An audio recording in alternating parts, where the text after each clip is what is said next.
Hello guys, welcome to my webinar, which is called Russian Webinar. I'm Anastasia and I'm so excited to see you all here. Thank you so much and sorry for a little delay. We were just making sure that you will have the best sound and the best picture. By the way, please tell me if you do. Can you hear me and see me clearly? Because today we're going to learn all you wanted to know about Russian manicure. Let me know where you're from if you haven't yet. I see people from India, from California, Nevada, Amsterdam, Spain, Finland. Hello from Gold Coast, Australia, Trinidad. Awesome. Chile, Arkansas, USA, Ontario, Australia. Awesome, guys. That's so exciting, and I'm excited as well, as you can probably tell. I will be working today with a presentation, so you will have a better understanding of the topic. Also, I will be doing some hands-on, so let's run real quick through the topics we're about to learn today. If you will get inspired by some of the things that I will explain today or show you or demo, and you would like to share them, please do not forget to tag me or Nails Pro Academy and use special webinars hashtag, which is hashtag dry webinar. So it will be just easier for us to find it, and then we can like you and maybe give some comments. Let's get to know each other, because I noticed that some of you are here for the first time. Let's get acquainted. I'm Anastasia Milton. I have 16 years of experience, 14 as an educator. I'm an award-winning nail technician. I did cover for Nails magazine, and also I had over 200,000 students. And it's possible only when I started teaching people online, because I started as an educator in regular school. I was teaching people live, and then when we started doing this online, we all had concerns. I had concerns, and people were, also a bit like had some doubts if it's actually possible. Can you learn something through the internet? But with the latest things happening in the world in the couple of last years, you probably know that now almost everything is online. And I personally think that is great, because I just know that some of you are from the furthest parts of the world, and in some places there's just not enough schools or places when you can share this information, when you can even interact with people. Like I noticed that in this chat you guys are always chatting with each other, and it's so cool, right? We already have 300 people online. Oh my gosh, I'm excited. This is my latest certificate that I got, Nail Art Video Awards, for my show called Nailcou on YouTube. And this was the award for 2020, for the last year. Like, I got in top 10 nail art video bloggers. For those who are here for the first time, here are simple rules. They're like super easy. Please turn off your distractions. Even though we're going to have some fun, and like some of you are probably watching this from home, some of you from work. I mean, it's totally okay to relax and have a drink. But if you will be really focused, I promise you will learn much more. And we also have a cool exercise today that you all can try. Be active, ask questions, interact with each other. You will learn much more, trust me. And please, no spam or advertising. What are we going to learn today? We are going to figure out where is the cuticle. I decided to include this topic last week because I kept receiving so many different questions on my DMs on Instagram, here on YouTube, and I realized that I definitely should add it. Why dry manicure, Russian manicure, which is the same thing, is considered dangerous? Should we trim the cuticles? And if we should, do we have to do it for each client, or can we avoid it? Which beads are suitable for dry manicure? I believe this is a very demanded topic. And also I will talk about our new updated e-file manicure online class and show a dry manicure and gel overlay demo. I have one nail without any kind of care or dry manicure or overlay, and I'm going to use it for the demo. Hello from the UK. Love your videos. Thank you. Look amazing. Love your hair. Thank you guys so much. Yeah, I decided to try something different today because, you know, I just thought this classical waves, they're kind of boring. So I thought something half braids, half beach waves will be kind of cool. All right, so let's get right to the topic and talk about the serious question. Where is the cuticle? Because there's so much confusion now, which I understand why, because different sources give slightly different information. And when I attended my first school 16 years ago, I was also a little bit confused, and honestly, I still kind of am about some specific terms. So before we talk about the cuticle and where is it, let's talk about a little bit about another terms, just to be sure that we're on the same page, because I know that we have some beginners, some nail enthusiasts, some people who are just not familiar with the nail industry yet.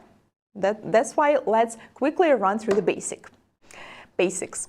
Proximal nail fold. This is a flap of skin which goes all the way from the part where the nail plate ends, well, kind of from the area that we call cuticle, and all the way to the first fold, okay? Proximal nail fold.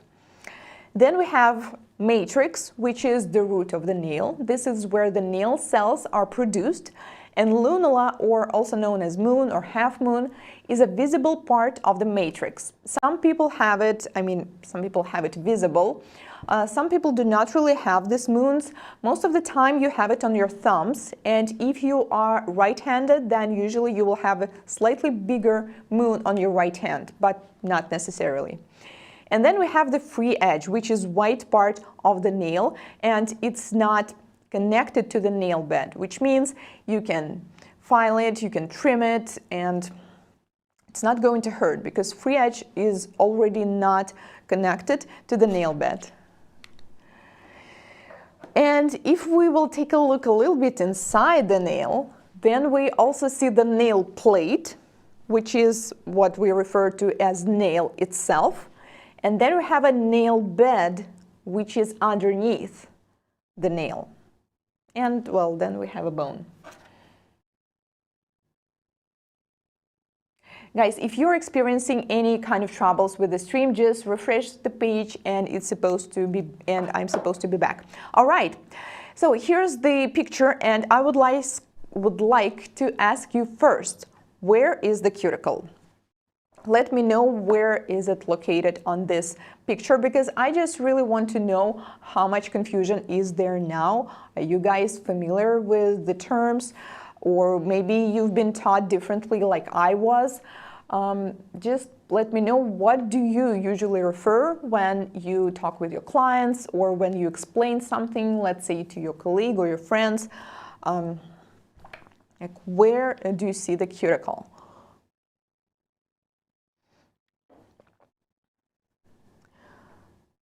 I learned so much from you. Thank you, Rosa, so much. Okay, the white stuff on the nail plate. On nail, white parts. On the nail plate, the cuticle is the dead skin. The white chalky stuff of the nail plate in the eponychium. On the nail plate, dry skin on the nail. The curved skin around the nail. There is some dead skin on the nail plate, glued to the nail plate, the white stuff of the nail plate. Well, guys, not bad, seriously. I'm impressed. So, yes, this white part, like right here, that many of you just referred to, is cuticle. And this part right here that we usually call cuticle, including myself, I will explain later why. The right name for it currently is eponychium. So when I attended my first nail school, I was taught that cuticle and eponychium is the same. Cuticle is more like, you know, freestyle word, and eponychium is more like professional term. Then later, as I was reading different kind of nail books and taking more and more classes, I get confused even more because they were teaching this differently. Some people explain that cuticle is this where you see the arrow that shows the aponicum, while the aponicum is something that's even further, which actually is the proximal nail fold. Oh wow, thanks, Sidil. You even sent me the print screen of where the cuticle is. Correct. Good job. So the thing is, you probably understand that even though it seems like everything in our body is already known and discovered, it's actually not. Well, like, just take the brain or even the nail. Some things are still under discovery, so that's how I explain it to myself, because 15 years ago, you could never find such clear information. That's why aponicum is right here and the cuticle is right here. Let's see a couple more pictures so you will have an even better understanding. So this nail is not very tidy, but that's not important because we need to see where's the cuticle and where's the aponicum. What about this nail? Well, it's the same. The white tissue that's spreading across the nail plate, that's very sticky, and it's adhered to it, is called cuticle. And aponicum is that part on the top. You know what else got me a little bit confused?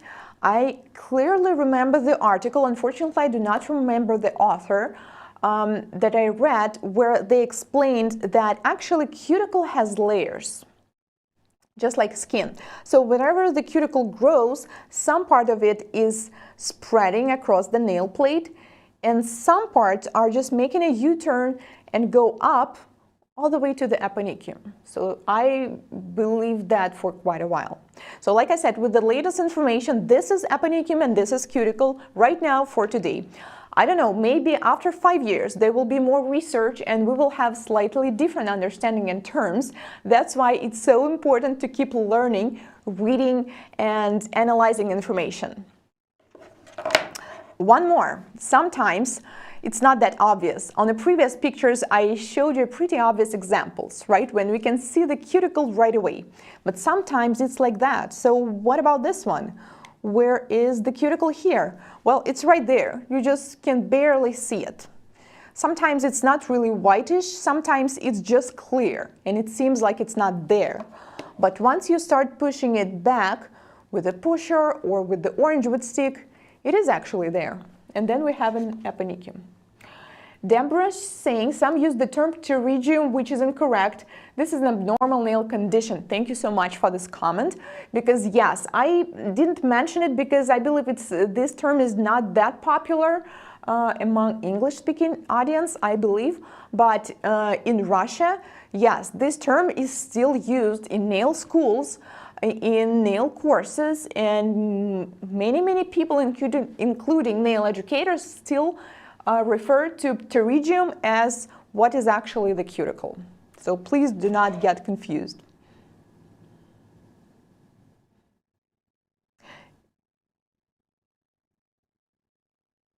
The best nail channel ever, thank you. What people call cuticle is in fact called hyponicum. Yeah, that's aponicum. Okay, so there's still some terms that make us a little confused. Let's say nail bed and nail plate. And I just want you to explain why some people may use them differently, including myself. Sometimes I may explain some nail art to you, like I decided to use blue color to apply it on the nail bed, and then I take clear and create the free edge. So technically, I do not really apply blue on the nail bed, because remember from the previous slide, the nail bed is actually underneath the nail plate, and we cannot really apply anything on it, right? Because that will be super painful, because we would need to take off the nail first.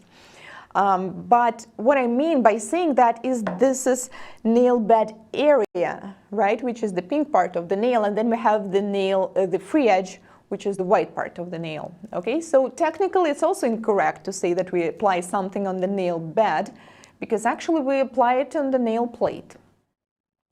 Also, we have nail UV and LED lamps. with 9 watts, 18 watts, 36 watts, and so on.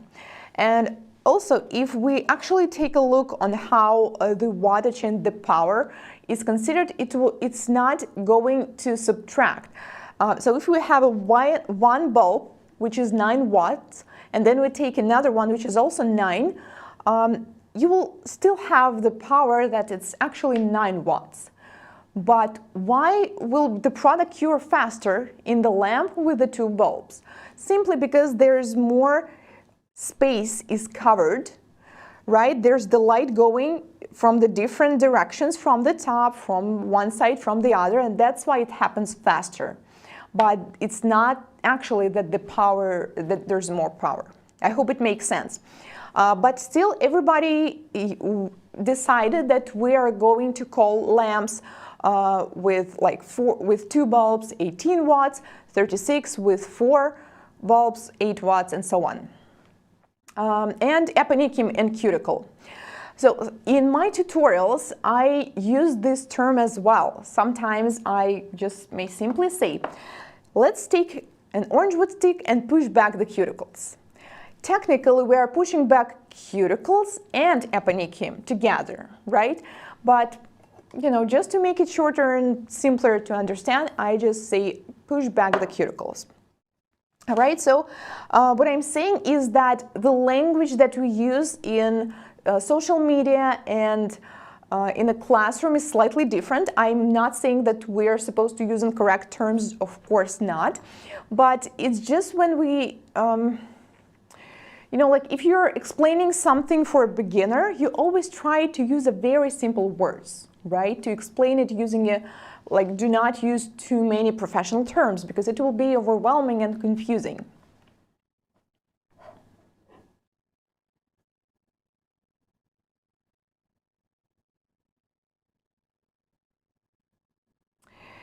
Shiva's asking, is the eponychium the same as the proximal nail fold? Well, eponychium is the part of the proximal nail fold because proximal nail fold is what we have here all together. It's this big part.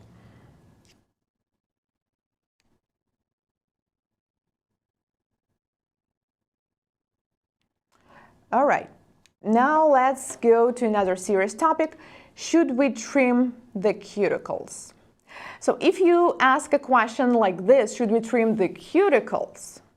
Right, we already know what a cuticle is, the part that spreads across the nail plate.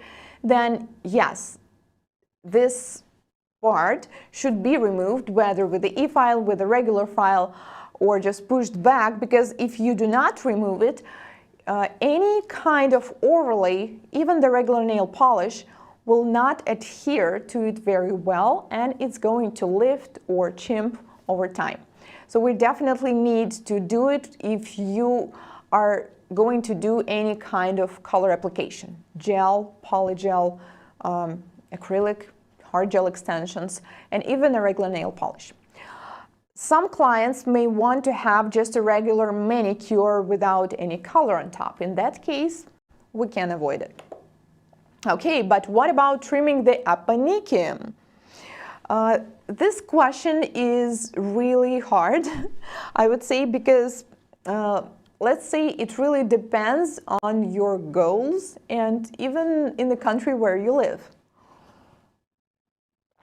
Let's talk about Russia. If you live in Russia and you want to work in the nail salon, if you want to get hired and you do not feel like trimming this part of the skin, then you will simply never find a job, because that's what expected. That's what clients want, what they expect. And if you will just leave this part of the eponychium on their nails, they will be like, girl, I don't want that. On the other side, if we just think about it, is it actually necessary? Is it essential? I would say not really. But we also need to keep in mind that it depends on the nails. With some nails, there's just almost no excess skin, and if we just gently push it back, that will be enough. But with some nail types, I think we should do this, because like I have many clients with damaged, I have a couple clients with short and beaten nails, and if I do not touch their cuticles and eponychium, oh my God, I will simply not be able even to apply any kind of product, because there's just too much excess skin. It's keratinized, it's very hard, it has some wounds, it has some cuts, so the only way to fix it is to actually do the trimming. I also know that in some places, like in some states, United States, right? Some of the states, they even have this special law that require to not use tools to trim the cuticles, well, to trim the eponychium. I would say then we definitely should follow the rules. Another question is that sometimes, like in Russia, in Ukraine, and nearby countries, some nail technicians are just taking it to the extreme level. Like they're trimming them so much and so deep that it looks painful. All the skin is red and irritated, and I think that's definitely not okay, not healthy, and by doing that, we not only risk to bring some infection to our clients, but they will have even more keratinized and excess skin over time. So I believe that it's okay to trim the eponychium if you know what you're doing, if you're doing it carefully, and if you only trim the part that is actually whitish, like it's not supposed to be painful, and we're basically taking off only the part that's keeping us from applying the product, if you know what I mean. So let me know, guys, what are your thoughts about it, because like I really cannot answer this question like, yes, we should trim the eponychium all the time, please do, or the opposite, no, guys, never trim the eponychium, please don't do it. I'm somewhere in between, okay? I think that we should just look at each client's nails individually and just come up with some decision.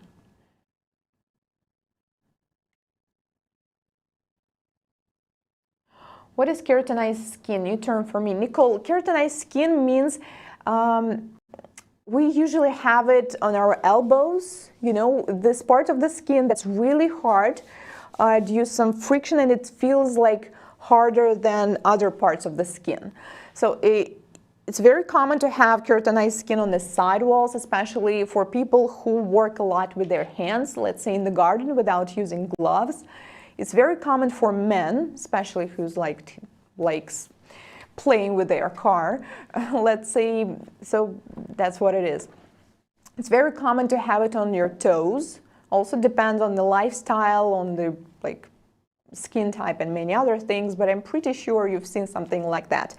It's not exactly like callus, but it's something in between, like the normal skin and the callus. Can we avoid trimming the tissue?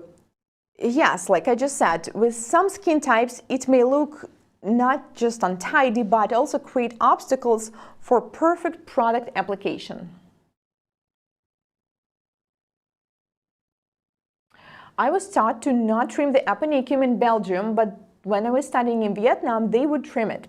Thank you so much, Song, because yes, that's so different in every country, even in different states, in different cities. So you always need to look at that. And like I said, I also look at this individually.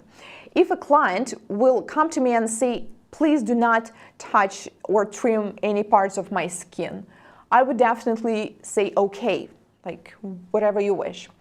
But if a client will come to me and ask the opposite, I actually had one who was like, please cut everything as deep as possible, because I'm just used to this style of, it's called in Russia, deep manicure, please do it.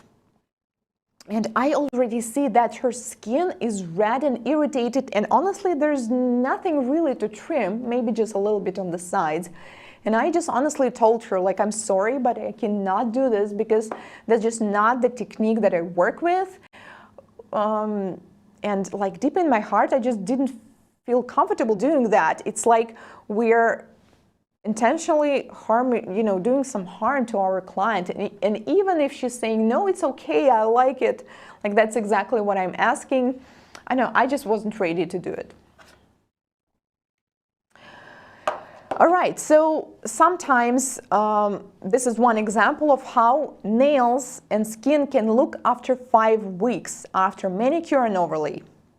Would it be okay to not trim the aponicum with the nails like this? Yes, absolutely, right? I think you will all agree, like there is almost nothing. But some nails look a bit different after 5 weeks after they've been manicured. Oh, that's excessive keratinized tissue. That was the question. So besides the cuticle, we can see aponicum, we can see hangnails, we can see this keratinized tissue on the sidewalls. And I believe that this kind of problem, the best way to treat it is actually to trim it.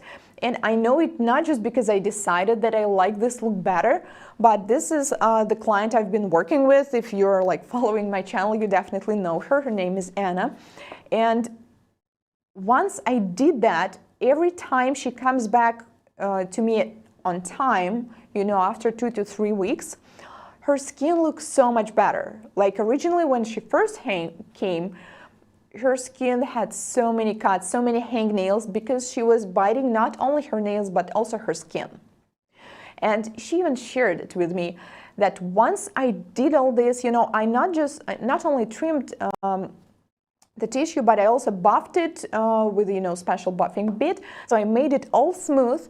So then there's like nothing to bite. Because, you know, people tend to bite hangnails because you just don't like this feeling of it, right? You kind of want to get rid of it. But if there's no hangnail, you know, nothing to hold on to, you kind of don't want to do it. So I believe in this case, it's actually very helpful. And if we do not do it and just apply the color right on this nail, I think you can imagine what it's gonna look like. Not good. Anna is a chef. Yeah, guys, that's awesome that you know her already. All right, so what is Russian manicure? Honestly, I was going to name this webinar dry manicure or electric file manicure first, but then we had a meeting with the staff and almost everyone insisted to call it Russian manicure because that's exactly how usually we receive the questions from you guys, like, how do I do Russian manicure? Do you guys teach how to do Russian manicure and so on? And since I'm Russian, I obviously know about it. And of course, we do not call it Russian manicure here. We just call it electric file manicure. So there are 3 different types of it. And all types are different variations of dry manicure. So when you hear the word Russian manicure, it's definitely going to be a dry manicure. Like, it's not the wet manicure when we use cuticle softeners, bath, and so on.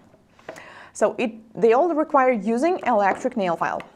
Now, what are these 3 different types?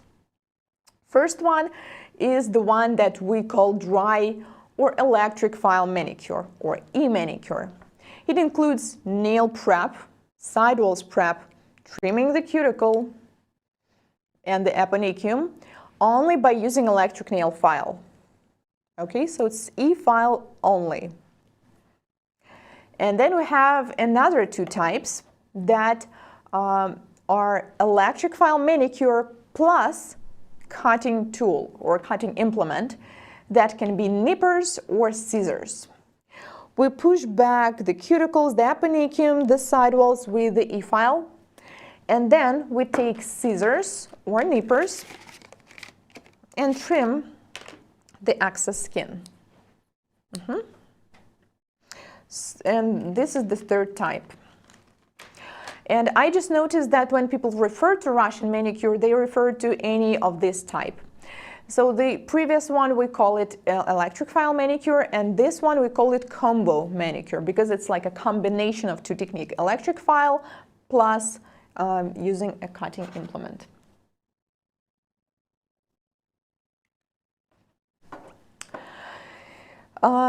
E-file manicure plus cutting implement.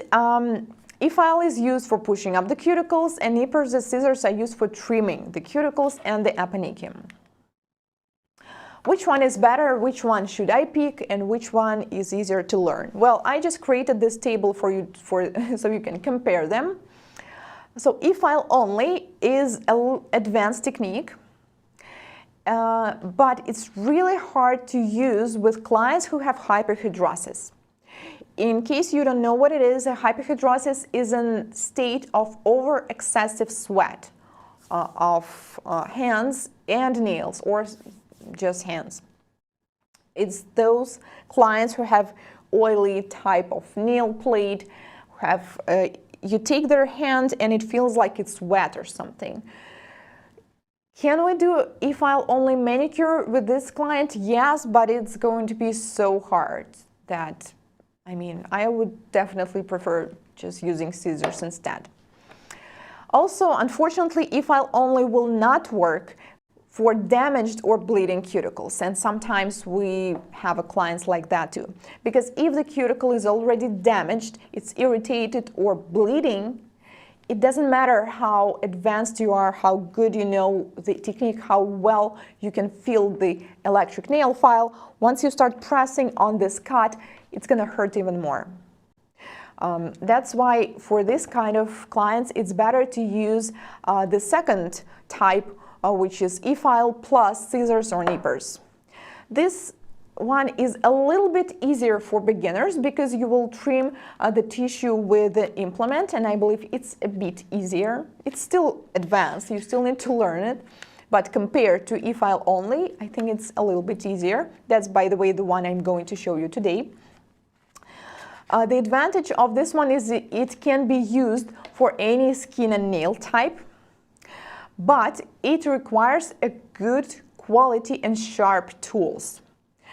Because even if you're great at working with e-file, even if you did an awesome job with the prep, and you're also good at working with nippers, but the nippers that you own are dull, oh my God, this is going to be a disaster. Seriously, unfortunately. That's why it's super important to have a really good tools to do it properly. Well, it's the same actually for the e-file. You need to have a good quality bits, but cutting tool is even more important. I also tore up my cuticles with my e-file, Jennifer. Yes, that's absolutely possible. I did that a few times as well when I was learning. So even though e-file is considered a safe technique, it is when you only know how to do this. There are many different reasons why it could happen, whether you were working at a very low speed, maybe you were pressing too much, maybe the bit you were using was not correct, and we are going to talk about that in a moment. What's the third type? Well, first, e-file only, scissors, nippers, 3 types. Can you always tell if someone has hyperhidrosis only by touching her skin? Marina, yes, absolutely. Just take any dark surface, like, I don't know, if you have a black table or you know, black piece of paper with a file folder on it, or a plastic, and just put the hands right here and release. And if you will see some oily spots, some moisture here, then that's hyperhidrosis. It's pretty easy to tell. I mean, once you see like their skin is actually shining. If you're not sure, then it's probably not the hyperhidrosis. Like, you will be able to tell right away. Let's talk about the prep tools. So if you plan to do e-file only technique, you still need some prep tools, such as pusher and orange wood sticks. Now I would like to show you, no, I'm probably going to use the dark gloves, so you will have a dark background as well. Can you mix cuticle remover and e-file manicure, or will it damage the nail? Catalina, that's a great question. I learned this technique once and I tried it, but then I found it extremely ineffective, at least for the hands, because I know it's used sometimes for the toes, for the pedicure, but I don't do pedicure, so I don't know much about it. But as for the cuticle remover, not really, because once you use the cuticle remover, it starts to soften the skin. It's all becomes shiny, and you will not be able to see where is the cuticle, where is it spreading, where it ends, and so on. Also, once you use the cuticle remover, it becomes soft, so it's just harder to remove it. Okay, just imagine that you just had a really nice bath with bubbles. And your nails, after soaking in water, you know how they look, right? They're more flexible, more soft, a little bit wider. They just feel different. And then imagine you are going to shape them right away. You just take a regular nail file and start filing them. It just doesn't feel comfortable, right? Because they're not hard. They're not as firm as they usually are. That's kind of the same when you will try to work with the e-file and a cuticle remover. It will be extremely hard to notice if you're done or not. When working with the diamond bits, it's going to clog them really fast. And for me, I just found it ineffective because no matter how hard you try, you will still have some missing spots. And another big disadvantage for me and using cuticle remover, I'm not saying that you should not use it like at all, but with a combination of e-file, if you're going to do any kind of product application later, overlay or extensions, you need to clean it really well. Like you need to ask client to wash their hands with a soap like a couple times, apply tons of sanitizer, hand sanitizer to clean it. And if small part will still remain on the nail plate, the product is going to lift. That's why I really prefer all kinds of dry techniques. All right, let's talk about the prep tools. And I just would like to show you some. I have different kind of pushers right here. And there are just so many on the market. And like I said, even though we're talking about the e-file, you are still going to use this one because it's much easier and safer to push back most cuticles and a Manicure with the tool first. Pusher as well as brush is a matter of a personal taste. But what if you're just getting started and there's no taste yet? Well, I would recommend to use any kind of spoon-shaped pushers because this shape, it's kind of imitating the shape of the cuticle, right? This shape, so it's going to be the shape of the Manicure to push it back. Like on this pusher, we have one side is spoon-shaped and another one is just more narrow. So it's going to be perfect for very thin nails. Narrow nails, sorry. So, you know, I have some clients that have such a tiny, small nails that I think it's going to be perfect for them. Some pushers are like that. In my opinion, this one is not as comfortable to use, but we still can use it. Like the other side is also different. Sometimes it's like this, so you can scrap some cuticle right from the nail plate. Sometimes there's another kind of scrapper, sometimes there's just another pusher, and so on. But also another great tool, and definitely affordable one and effective, is an orange wood stick. Because it's single use, like you do not need to worry about sanitizing it, you just use it, you throw it away, or give it to your client. It also has this one side that works as a pusher, but sometimes you may notice that they're like this wood right here, it's broken, or you know, it's too fuzzy or fluffy or whatever. You can always fix that by using a regular nail file and filing it like that. All right, so that's the tool we're going to use today. And I'm back to my presentation. My pinky is a size 11 if I use tips. Shelly, wow, that's really small one, so you will definitely benefit from a pusher like that.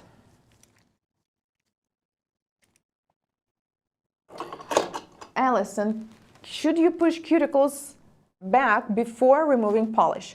Well, it doesn't matter, really, but I usually first remove the polish because, I mean, once you push back the cuticles, you probably notice that this area becomes a little bit sensitive.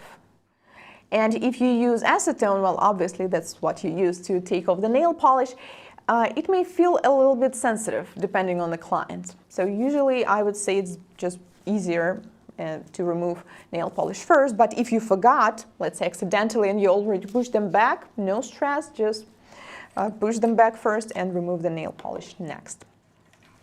Let's talk about drill bits. drill bits can be made of different kind of material. We have carbide, we have ceramic, we have stone, we have diamond, we have sand bands with a mandrel, we have buffing beads, silicone beads, chamois beads. I specifically learned how to pronounce this word for this webinar.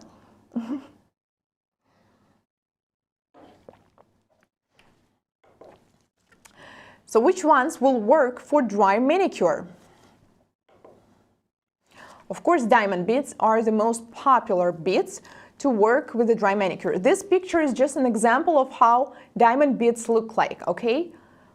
Guys, seriously, that's very important. I'm not saying that all these types that you can see on this picture right now are okay for dry manicure. Absolutely not, okay? This is just the material which is okay to use for a dry manicure. We will talk about which beads specifically later. Diamond beads, they're all different, and there are some diamond beads that are not of a very good quality. Usually, if you will take a look at the sand, you know, at the grain they're made of, like right here. Well, yeah, this is the printed picture, so maybe you cannot really see it here. But if you see that these particles, the diamond particles, they are pretty even. You know, they look pretty much similar. Then it may be a good quality. But sometimes, even without using any kind of magnifying glass, you know, just by looking with your naked eye, you can literally see something like this. Like these particles, these grains, they're so different. Once you see that, please do not use this kind of diamond bits. Unfortunately, I've seen this a lot. Once you turn, let me give you an actual example. Okay, so this is the diamond bit. I just sterilize it, that's why it's in this one. So if I start rotating it, so this is a good quality bit. See, we can see that all particles are pretty much even. Well, I mean, to see it actually, you probably need like a extremely good magnifying HD. You may not be able to see it during the live stream because, right, the quality of the video is still limited. But in the real life, just take a closer look, or you can use a magnifying glass if you want. And you will immediately see, once the bead is not very good quality, you can just see that this particle is like this one like this. When it's like that, what's going to happen? Once you apply pressure on the skin, on the nail, these parts are just going to scratch the surface.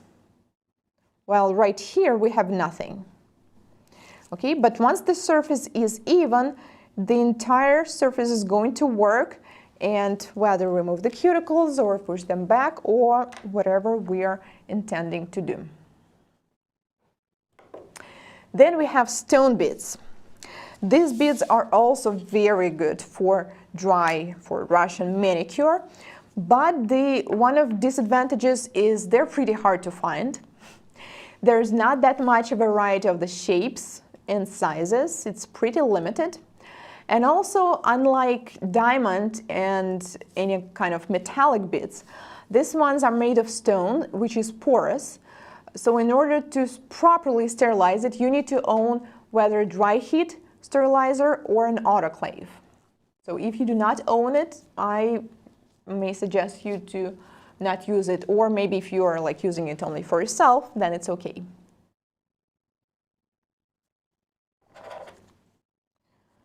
Okay. Whoops. Then we have sand beads and mandrel. Well, we can use them for e-file manicure, but in my opinion, it's very rare where you really need them. I'm using this kind for men's manicure because men have a thicker skin, and usually it's very helpful, but most of the times you don't really need it because it's still very coarse for our skin, and especially nail plate. And also there's not that much a variety of shapes. Usually it's just this drum shape is the one that you can find. Or sometimes it's not just the drum, there's also the rounded part on the top. Then we have buffing bits. Well, these bits are also really good for the manicure. I call it buffing the cuticle. When you already have finished your manicure and the skin looks already pretty nice,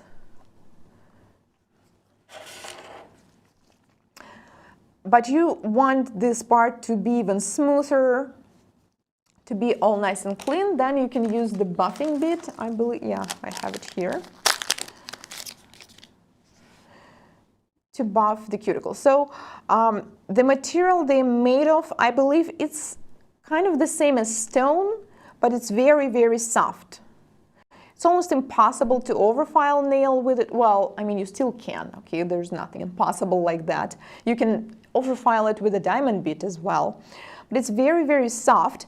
So it's just great for working on a thin, on sensitive skin, because it's not as coarse as even stone bits. But once again, those are not the easiest ones to find, and also there's not that much variety of shapes. Pretty much is whether the triangle one or the rounded one on the top. Then we have chamois, and this kind is mostly for natural nail care when you are not going to do any kind of overlay. Some clients just want natural nails. So you may use cuticle oil, or there are special buffing creams, like there's one by Hand and Nail Harmony, there's one by Peach Shine, by Super Nail. You take this special kind of treatment, this buffing cream, apply it on the nail, then you use this chamois buffer, and the nails have this super shine, but they also have some parts of this, you know, it's something like wax, and it's sealed in the top layers of the nail that kind of keeps them whole. That's kind of cool, but it's not working for the any kind of enhancement if you're going to do if you're doing an enhancement, overlay, or extensions, because once you do that, it's the same as if you have nails buffed to a high shine. There's no adhesion, okay? Adhesion and the shine, they're never going to be friends. So this also is not the most popular type to use. And then we have an Oni Clean, also called Safe Bit or Safety Bit. Also kind of hard to find, but I actually found some even on Amazon. You can just simply search it. And I believe Rat Iguana have one. So this kind of bit, if you will take a close look at this, you will see that it doesn't really have any kind of abrasive on it. It doesn't have any particles, any sand or flutes. It's just like a solid surface. It's usually made of medical steel, and it's great for super sensitive clients, for damaged cuticles. I use this one a lot with my client Anna, who has short beaten nails. So this is the one you may also need.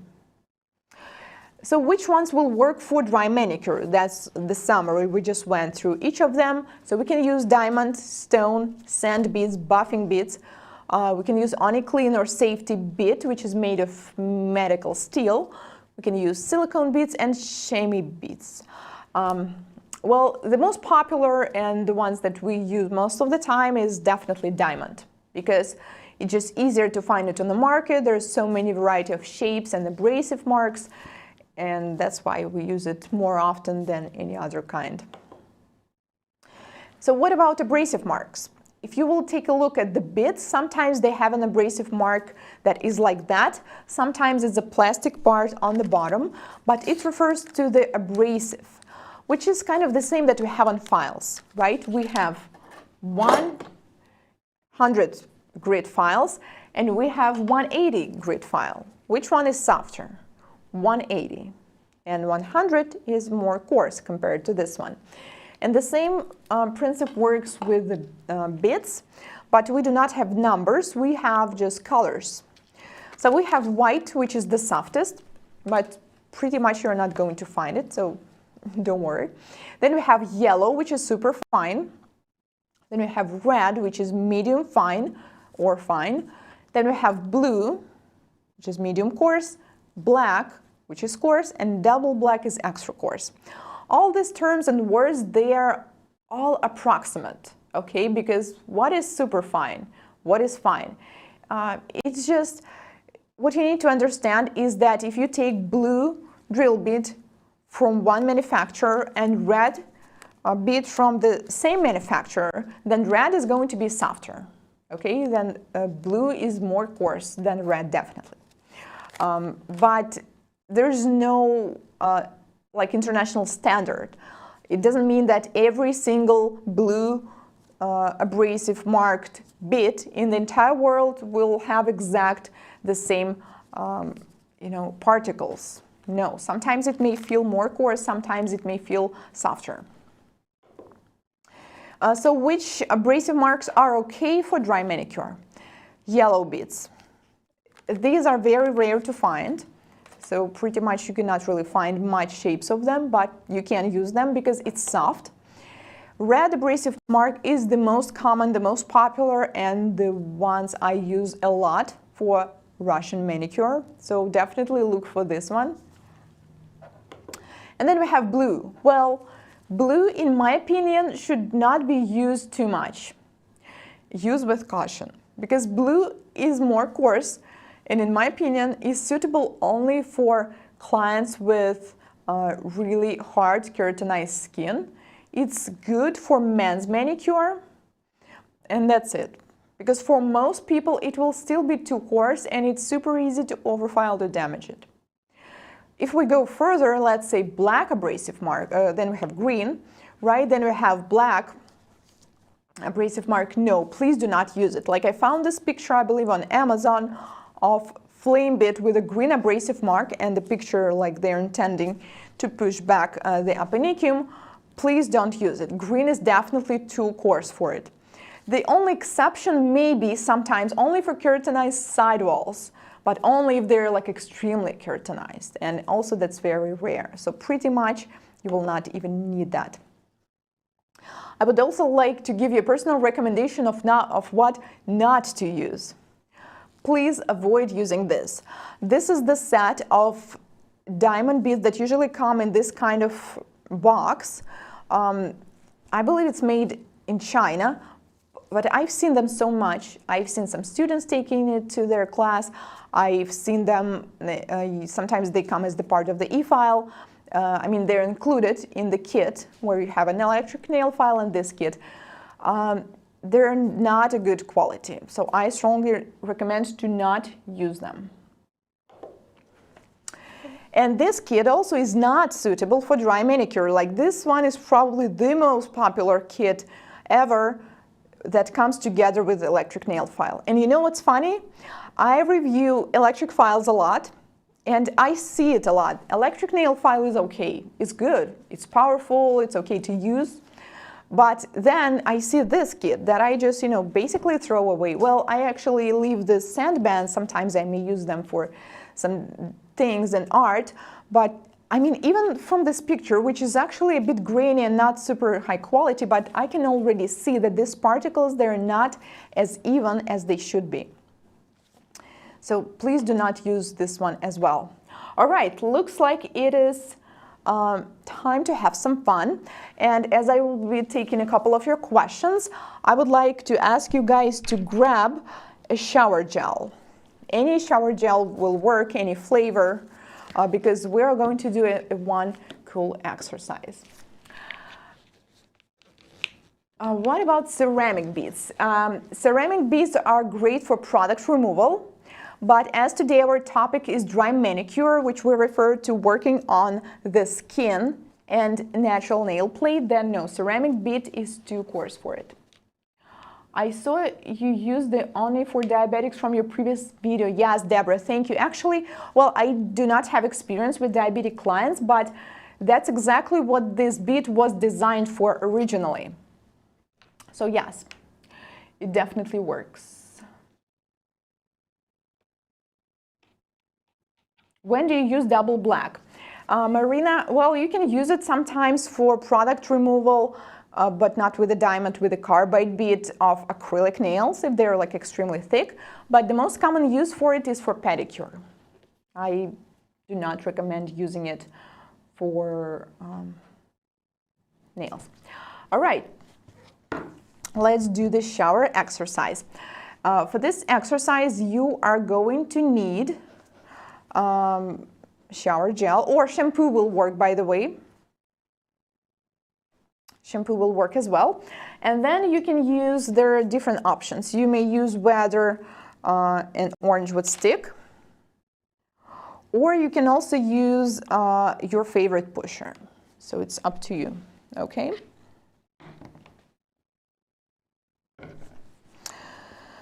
All right, then you can turn it whatever side that you like. I decided to start with the tiger, with this red. Well, this is the shampoo. Well, no, this is a bath, bubble bath for the kids. I just picked one because, you know, it has bright colors. I thought it's gonna look great in the camera and you guys can see everything clearly. Something you didn't expect, right? In the Russian manicure webinar, we're about to play with the shower gel. Yes, thanks for that zoom. That looks even better. Now let me show you what is going to happen if we take orange wood stick or pusher and just start pushing like this. Oh my God, I think you even heard this sound. So you see what's happening? Well, obviously it's not going to happen the same way with the cuticles, but these dots that you can see on this paper means we already hurt our client so many times. So do not ever do it like that, okay? That was incorrect. Now, how you're supposed to do it? You need to hold it like this. Well, you can, let's imagine, okay, this is the cuticle, like from the top. With the side of the pusher or an orange wood stick, little by little, okay, do not like apply extreme pressure. We carefully start to separate it. You see, I'm already down there. And then I'm going in one direction. And your goal is to create an even line right here. Actually, if you oh yeah, like on this one, sometimes you may use this text as a guideline. So let's see. You see, I go all the way to the text, okay? And then my goal is to make this line on the same level. Now take a look on how I'm pushing it back. With the side, little by little, do not do any extreme moves. And you see, this is how we have this beautiful straight line. Now, when doing this exercise, if you see the edge of your shower gel, okay, like. Okay, your goal is to have an even line. So whatever the sticker that you separated will have to repeat the shape of the sticker. Well, sometimes it's just even line. If it's like this,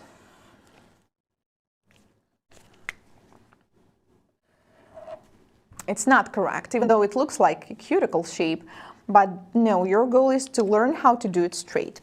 Now, this is the first part of the exercise. So once you feel comfortable, okay, let's go with the tigers again because I think it's just more fun. Okay, once you feel comfortable, you can hold it either way, okay? It's just an exercise. Once you feel, whoops, you see, so sometimes you go deeper, ouch, we hit our client. You need to understand it and just keep practicing. So some stickers are easier to separate, some of them are harder, but the goal is just this exercise is a great one to work on the even pressure. So once you do this, you need to work in the opposite direction. So you basically do the same. So we went all the way right here. And then you do it in the opposite direction. And then, you know, kids or I know your parents, you know, depending, be like, hey, where did all the stickers from the shower gel went? Uh-oh, you see, I was rushing. And now this line is not super even, so I carefully try to fix it. Okay, now let me show you, well, I don't know if you can see how this line is folded, but I believe it's pretty straight. Well, you see right here where I started again. So this one is a bit too deep. Now, if you are doing this, you see, this is already incorrect, because this paper is folded. Once you do that, it's going to hurt the client. And if you are lucky to have a client with a very sensitive cuticles, it may even bleed or just hurt, okay? So you see it's already kind of damaged. So very important part is also to start, right? Once you start it, it's kind of easy to get the line going. So to start, you need to slightly go a little further, but not press too much, and then just move in one direction. So you see, I push it up, but the paper, the sticker is all nice and even, while here, it's kind of broken already. It's not good. So clever, definitely a good way to practice. Thanks, Catherine. So if you guys are willing to try that, please send me your tryouts. You can do it here in the chat. You can tag me later and post it on Instagram if you feel like it. Well, on YouTube, there is no such feature. That's why you may want to log into nailsproacademy.com and do it right here. So I think, yeah, it is a great exercise, and this is just one example of what I try to implement in my online classes. Because if we start practicing on hands right away, that's nice, but we're still going to do so many mistakes. That's why I believe if you can practice on something else, non-living, let's say shower gel or shampoo this time, it's going to be just so much easier and safe, and you will already know how your orange wood stick should move, or a pusher. Then you will do the same on yourself or on somebody else, and it is going to feel different. Absolutely, our skin is not like shampoo sticker, but you will have a little bit more confidence because you already know how this tool works, how it moves, and you will feel so much better. I hope that, guys, was really helpful. I've been using it wrong. Yeah, that's awesome, guys. If you really understand that you've been doing something incorrect until then, well, just, I don't know, keep it in mind, remember it, and from now on, try using it differently. That's like, this is a genius exercise. Sure, guys, you're welcome. And please, yeah, please tag me. I would love to see all of your tryouts. And let's continue. Yeah, well, I already see that you definitely enjoyed this exercise. This is how I remove stickers on birthday presents. As long as I can remember, I've been practicing for this manicure. Oh, okay, Diane, maybe that's the secret why you already know how to do it. Well, if you happen to have this practice, I'm pretty sure you never had troubles pushing the cuticles. My orange wood sticks are not that nice and flat shape. Felicia, if they're not as nice as mine, you can make them nice within a couple seconds. Just use a soft 180 grit file, take an angle about this, and just file it. And they're going to be nice and new. All right, so now I'm going to briefly talk about the online classes that we have, because I can already see that we have some questions about them. And then we're going to do a demo on myself. So once again, we talked about Russian manicure, but how it actually looks like. This is one of the examples of before and after, and this is the student's work. And I would say for this type of skin, dry manicure makes sense, right? So for this type of skin, e-file manicure is just perfect, because e-file works great when the skin is like super dry. I will tell you more, the drier, the better. Seriously, it's just super easy to clean the sidewalls, to clean the skin. Then we have another example. This is men's manicure. And we can see before and we can see after. We can see some hangnails, we see uneven shape and length of the nails, we can see some eponychium on the first picture, and then we have the second one where it all looks so much better. And I believe she even worked with the e-file on the callus, which is higher on the finger. Well, it's still there, but it doesn't look as bad. And these are not my works, okay? These are works by the students who did it on our online class. how long can use 1 diamond beads. And it really depends on what you're working on. Usually 1 diamond bead, let's say flame bead, is good for 10 to 15 services, and then you need to replace it. Another example, here we have before and then we have after. Well, in my opinion, this is like the perfect example of after, because you see the skin still looks healthy, it still looks nice, it just looks more clean, right? And when you have prepped the nail plate like that, it will be so easy for you to apply the color.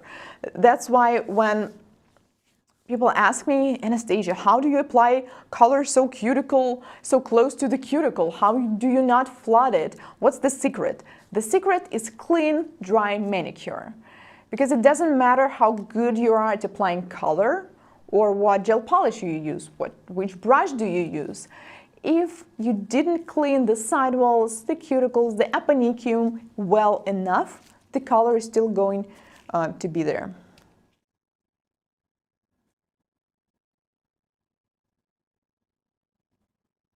You said that most nail drill kits come with the sanding beads and metal beads, and those aren't good to use on the cuticle, but why not? Well, the diamond beads in that particular kits are just not, the quality is not good. And sanding beads, well, you can use sanding beads. I mean, just in my opinion, sanding beads,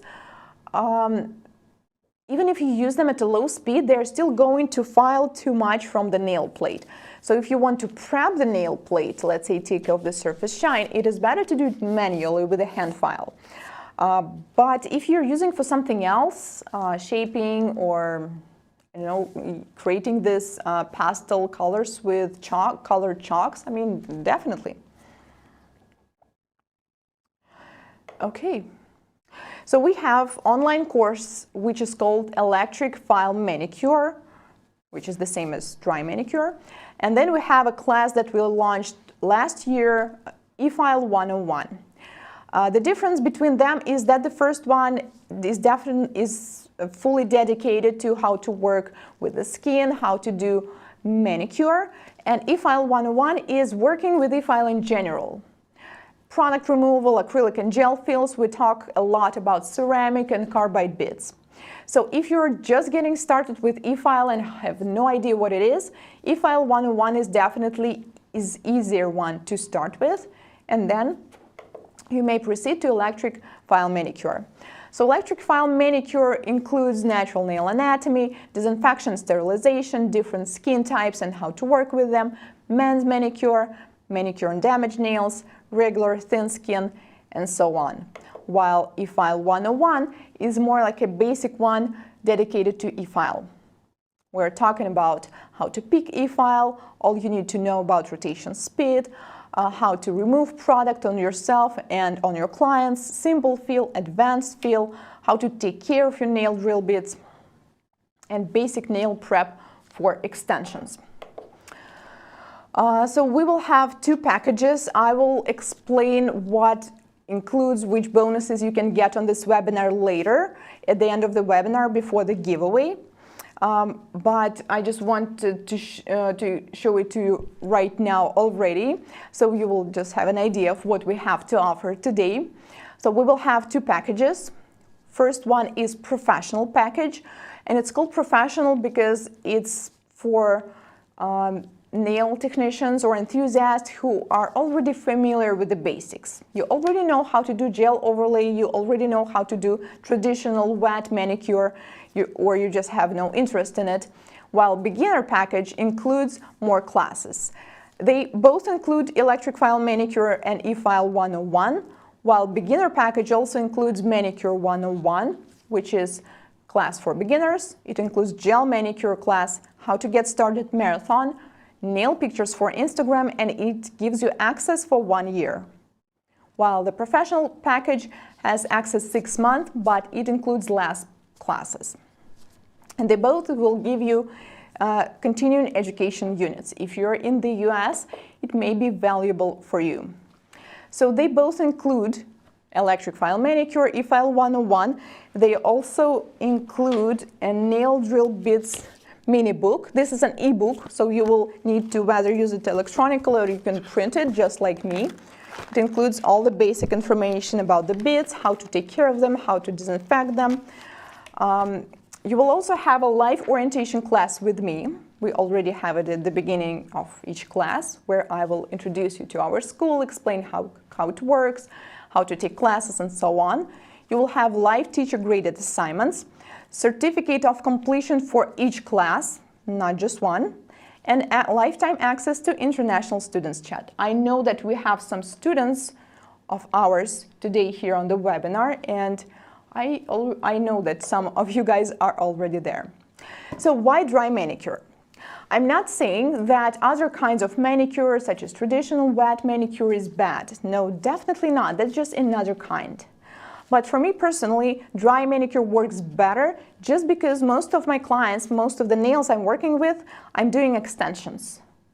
And to me, it's just faster and easier to prep nails for extensions when you're doing it dry. Because cuticle softeners, they contain oils or fruit acids. And once you apply them, you have to clean the skin, everything underneath, all the grooves really well. If you do not do it or just do not notice it, that the product will not adhere very well. So that's just the reason I chose for me. So let's do the dry manicure demo. Is it possible to clean diamond bits without sterilizer? Caroline, if you refer to clean as to just take care, let's say they're clogged with the product or skin, then yeah, you can do it manually with the disinfectant, and there's a special metallic brush that you may use to clean it. But if you're talking about killing all the bacteria and spores, then no, you will need a sterilizer. My husband has very sensitive cuticle area, and I have to be extremely gentle when I'm doing his cuticle work. I think he's one of the most critical, strict clients I have. I do my practice on him. Beverly, thanks for sharing. Yeah, that's super awesome when your family is supporting you and you can use them as the models. And especially if if he's telling you right away, oh, it hurts, oh, now it doesn't. Because some people are just too shy to tell you. Some people, I was surprised when I learned that, are not that sensitive to pain. Like seriously, I had this model once I was working with, and I see that her skin is already red, and I'm asking her if it hurts. She's like, no, I'm fine. So, I mean, she just felt it differently. So when somebody can tell you how it feels, it's pretty good because you do not know it, right? You only can tell when you're working on yourself. So as soon as you will understand what hurts and what doesn't, you will have what I call like a natural sense of how it feels to the client. Like seriously, when I'm teaching a live class and students are working on their models, I'm just walking between the rows and I can already see that this is about to get painful for the model. And then I'm asking a model, does it hurt? She's like, yes. So I just know, due to the angle she's working on, to the pressure, or to the speed, I mean, I can see it. But it's from my experience because I did it a lot. So the more you do it, the more you practice on yourself, do different kinds of exercise, the better you will understand it. All right, let's go to the demo.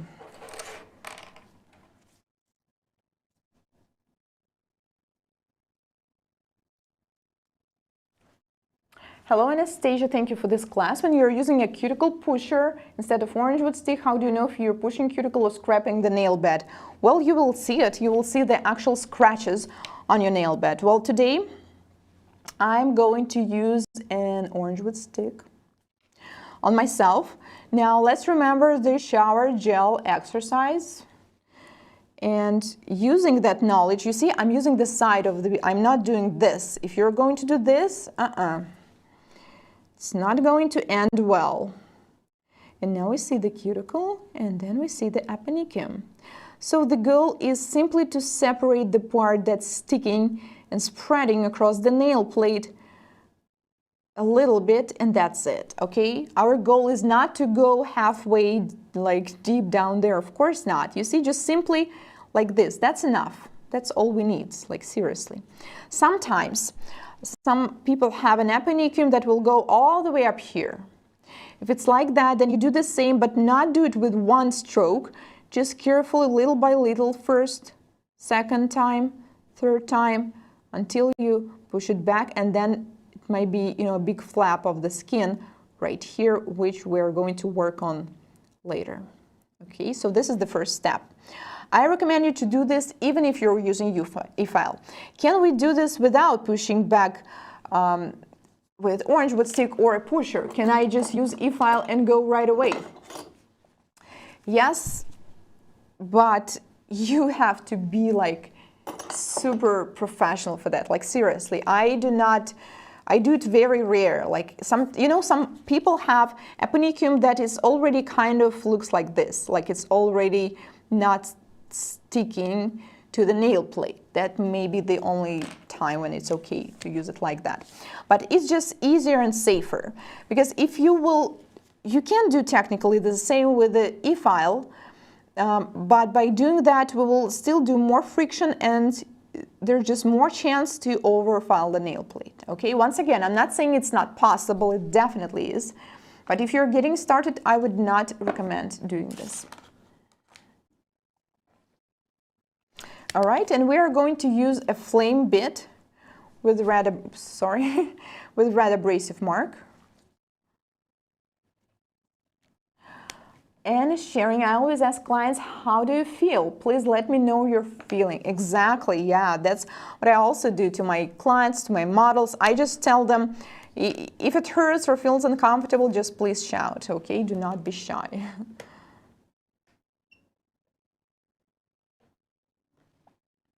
All right, so the speed I'm about to use, I think, will be 12,000 rotations per minute. And I will be using forward mode. Okay, so I will just show it without it on first. I will go from here all the way to the corner and down the sidewall. Okay, so I want you to take a look at the cuticle that we have here now. Luckily, it is visible. Oh my gosh, I was keeping this nail, not touching, not pushing it back for like for a long time, specifically for this webinar. Let me, hold on, I just need to grab something so I will have the something to clean the dust with. Okay, I'm back. All right, so this is what we are about to do. 12,000 rotations per minute, forward mode. Okay, I'm not pressing on, well, probably the sound is not as good, so you can actually feel the pressure I'm applying, but there's also almost no pressure. It's like very light.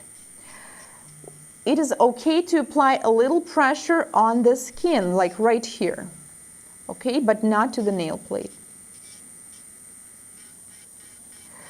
So at this point, it's already hard to tell what kind of dust it is. Where does this residue come from? Is it cuticle? Is it part of the sidewall? Is it part of the nail plate? It's impossible to tell once it's already a dust, because all the dust looks kind of similar. That's why you need to understand it as you're working. So you see, I already have cuticle left only here in the right corner, and almost no cuticle left on the left corner. So I just go a little bit under the eponychium to clean this part. Okay, not too much. And with the same bit, I can also go push back the sidewall and clean it like this. I, as you probably noticed, do not have that much skin, so that will be enough. But for most people, you can do the same, but use a different bit instead. You can take the flame with a blue abrasive mark, or you can take a bigger size bit. I'm going to switch to the reverse mode and do the same thing, but in the opposite direction. The speed is still the same, 12,000 rotations per minute. It's important to push back the sidewalls when you're working. And I can do the same thing right here to my sidewall.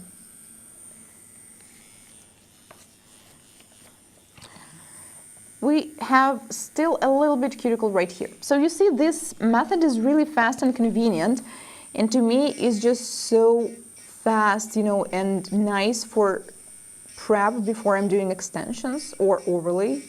I just really cannot imagine for now, maybe there will be something in the future, but for now I really cannot imagine a more convenient way than this. Okay. Now, before you proceed to the next step, I just want you to show that if you're not planning on trimming the Manicure, that you can only do this and like do not proceed, okay? If you're okay with trimming it, like you're not breaking the law of the country you're living or something, then you may use an orange wood stick again or a pusher and just go like this back and forth to be sure that it's all clean. If you do this and it's like stuck somewhere, that means that it's not clean yet, and it's better to not proceed before you fix it.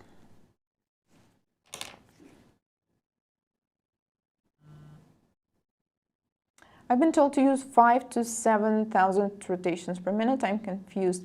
Sonia, well, there are different techniques, seriously, and I cannot really tell you right away if this was right or wrong. Maybe it was some specific nail type or skin type, but normally even it's too slow. Like 5, it's going to, let me show you. Okay, this is the reverse. So you see on 5 RPMs, it's rotating so slow, like you can, seriously, do not be afraid. This is a very soft bead, just try it on your skin. It's like not really doing anything. It will take you like, well, not just take you forever, it will not really bring any result. All right, so switching back to 12 or 11,000 RPMs, I'm still on the reverse mode, so I didn't change anything. Well, when you're doing this on yourself and on your thumb, that's not the most comfortable position to work with, but that's okay. And I just go from here, from the right side to the left, to the opposite. Wait a minute, how is it possible? I'm using the same rotation speed, but I just went in this direction and then I'm going in another direction, and it's still working. Well, here's the trick. I was holding it differently, right? Here I was working like this, and then I turn it up, so it's still rotating in that direction. Reverse means counterclockwise. So I push up the Manicure, the tissue we're about to trim, up. And you see this super thin white line is what, in my opinion, is okay to trim.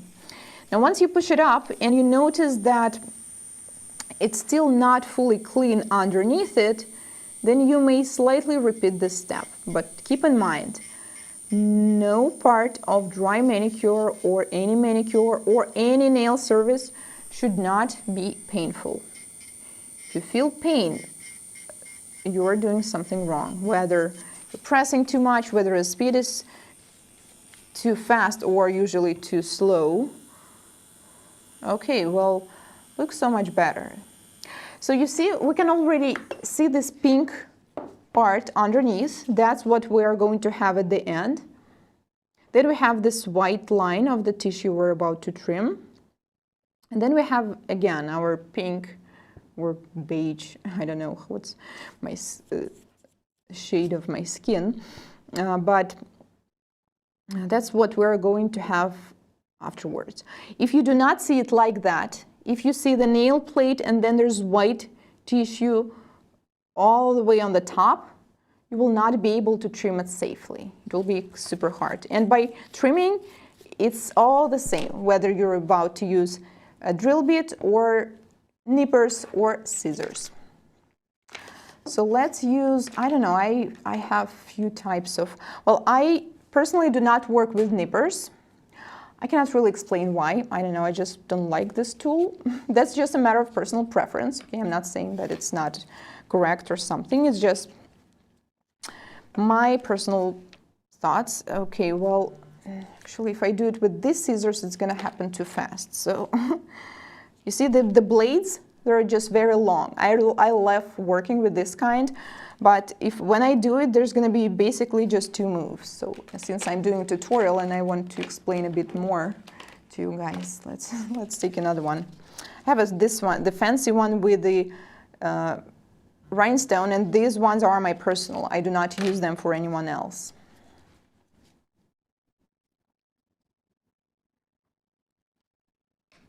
Okay, I really hope I'm not going to block everything for you guys. I'm going to try. Okay, so then we open the blades. When you're working with nippers, it's very much the same. And then we start going. Okay, do not rush. You can always do this. Just slightly push it up, and we are already halfway. So you see, I promised you there's going to be a clean, healthy skin down there, and it is there. And then we have this white part that we just trimmed. So ideally this line should be super straight. Sometimes it's not possible when the cuticle is, when the aponicum is already not was not perfectly trimmed before. If we have some hangnails, you know, there are many reasons for that.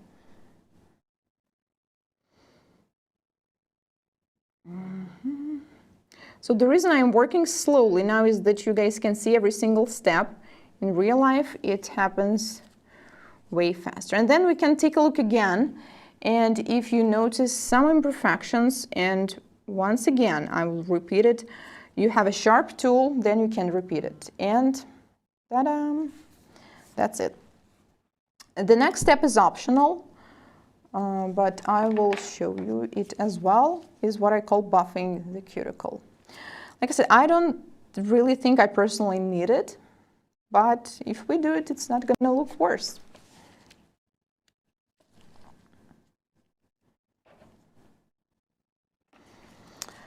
Okay, then when you're doing something, buffing, whether the nails, the cuticles, do not use a very high speed. About 14, I think, will be enough. Well, we'll see. This bead is also great for sidewalls, but only if there's not too much excess skin. If there's too much, then it's better to use a diamond or a sand band. And then I just slightly go all around the skin. So this bead will be great for like super small, almost invisible hangnails, but it's not going to remove some serious big hangnails, okay? So do not expect too much from this bead, okay? It's just really soft, and it's going to fix a very small problems and imperfections.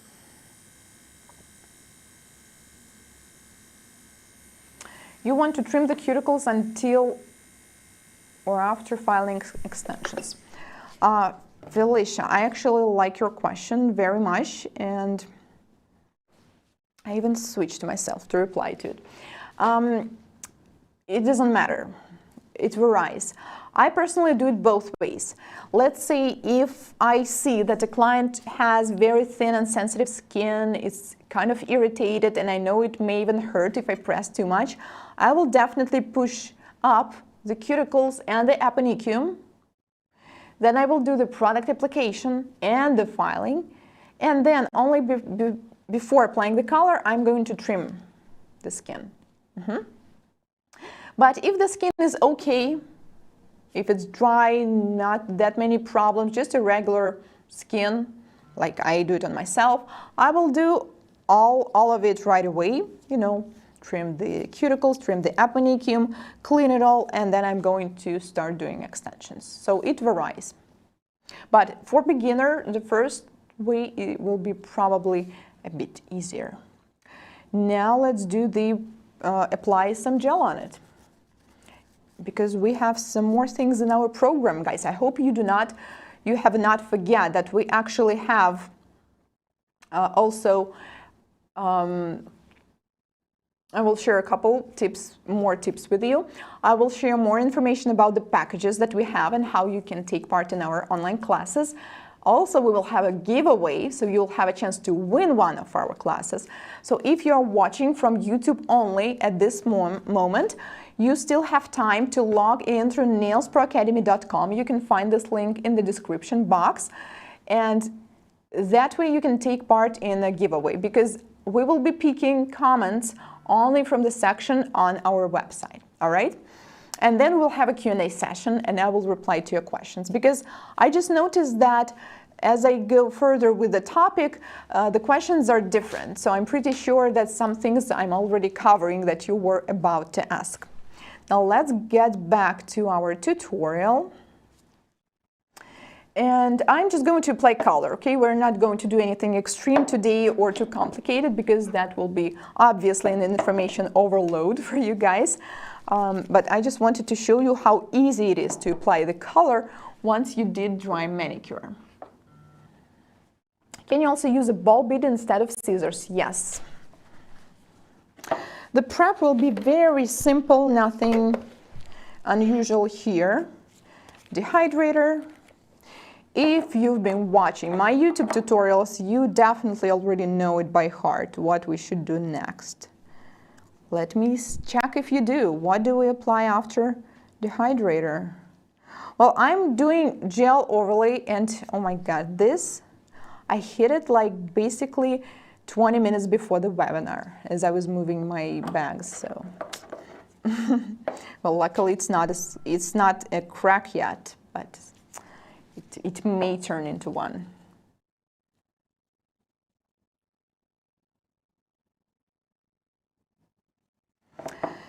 Next will be non-acid primer, and if you're wondering which one I use, this is the one, Pro Bond by Gelish Bond Primer. Yes, guys, correct.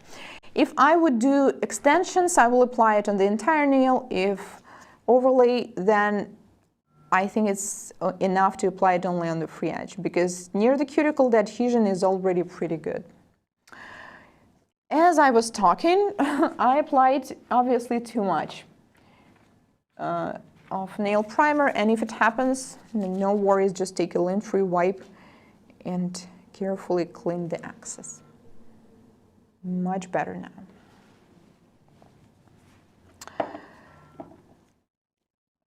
Okay.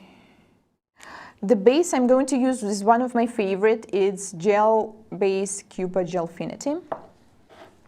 First coat is always super thin, because this coat is for adhesion. I'm sorry guys if you can hear this vibrating sound. It's just I use my phone to control the cameras to switch, and I just didn't know how to turn off notifications, and obviously they're coming from you as you're posting more comments.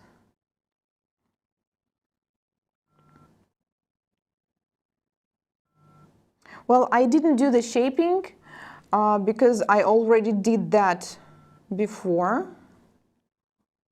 we started our tutorial, and I also took off the surface shine because I just took off the product before the webinar. Okay, I did all that just so we will have more time for all the things we wanted to talk about, manicure and other stuff. Okay, and while I cure it, I have an additional 30 seconds to read your comments.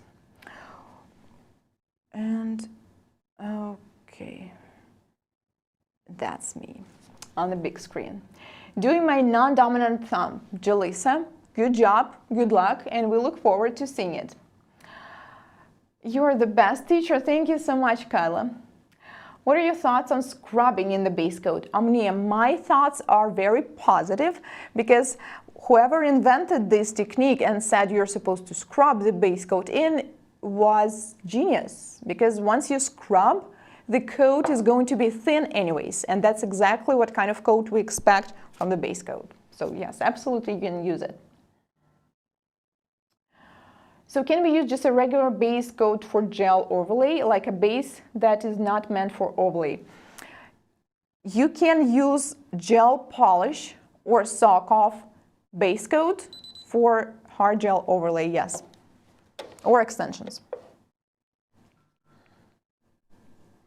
Okay, so this was the thin coat, the first coat. Sorry, I forgot that I'm in control of the camera. So you see, I'm still learning today.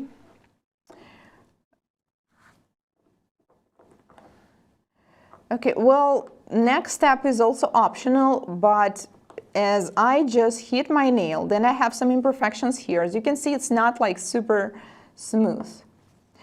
But luckily, we can change it by using products. So I'm going to apply a thin layer of the base coat again.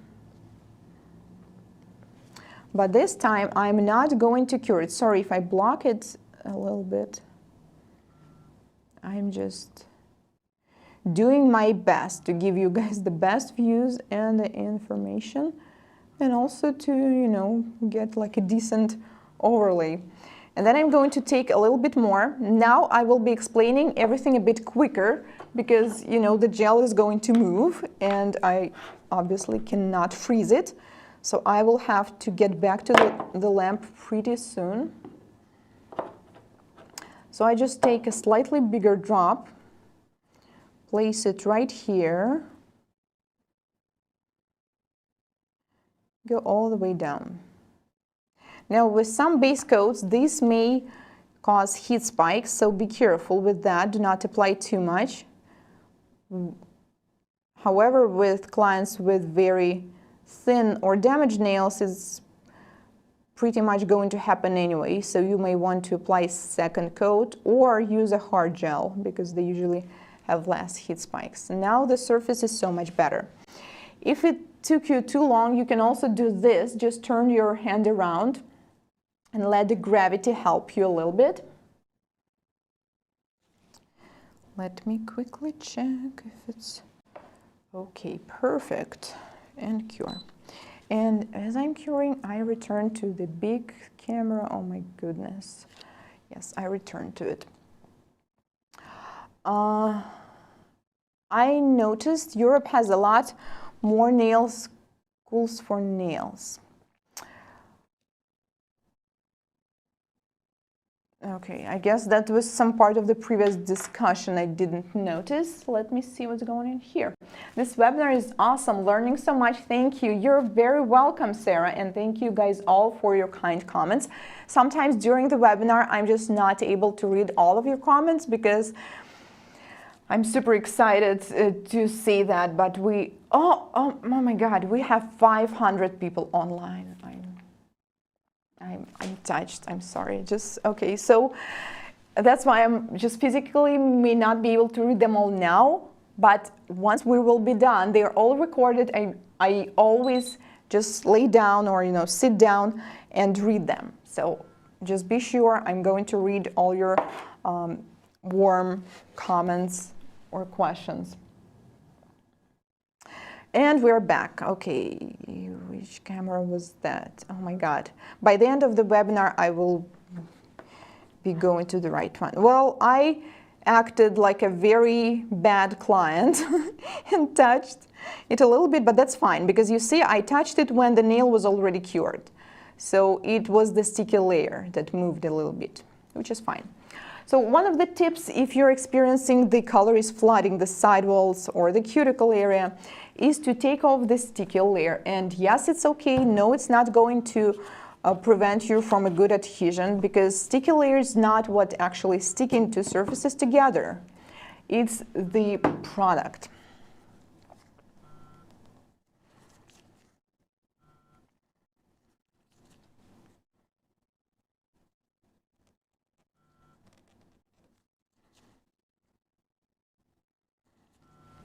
Do you remove surface shine before doing in with e-file beads? Just, thank you for this question, and I'm sorry guys, I didn't mention it. Yes, well, I just took off my product and the nail of the surface shine before the webinar, that's why I skipped this step. But normally, you can it's better to do it once you do the prep with the e-file, then you take off the surface shine. But be careful, okay? Do not touch this sensitive area. All right, so let's do the color. All clients, girls, men, and cuticles are different. That's why in some we may apply color even deeper, while with some we cannot. That's why I recommend you to use this technique, especially if you're getting started. You can take a small drop of gel polish in a thin brush. We may not even need it, I don't know yet, but we'll see. Now let's take a gel polish, and seriously, there's no real big secret behind it. It's just that your cuticle work should be very, very clean in order to apply the color closer. Oh my God, I just noticed that my hands are shaking. How was I working all this time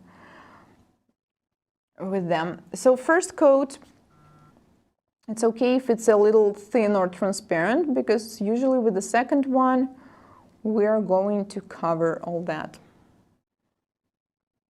I think I missed this spot.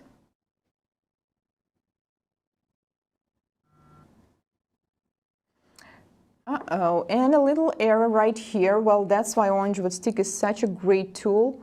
It works also as a nail polish cleaner. So we can actually apply it much deeper. And here's the trick, which is perfect for beginners. I take a little amount on a thin brush. If you will, do I use this trick, or do I always use a brush from the bottle? It really depends on the nails and on the color. In real life, I usually use only brush from the bottle, but right now, as I'm showing this tutorial to you, I also cannot really lean too much, otherwise I will block the camera with my head. So this is actually an easier and safer way to do that. Do you see how close to the cuticle it is now? Now it looks like almost the color is growing all the way from the matrix, while we're still keeping our nails safe, because I believe that still should be our biggest priority. Make sure it's not flooded, it's not touching the skin, because once it does, it may lift. All right, it doesn't. Let's cure. What kind of gel do you use for that technique? My goodness. Okay. Currently, I used Rossi. That was my mistake for switching to that frame. This one is Rossi. This is the number of the color, if you're wondering, R4245, blue with a slight shimmer.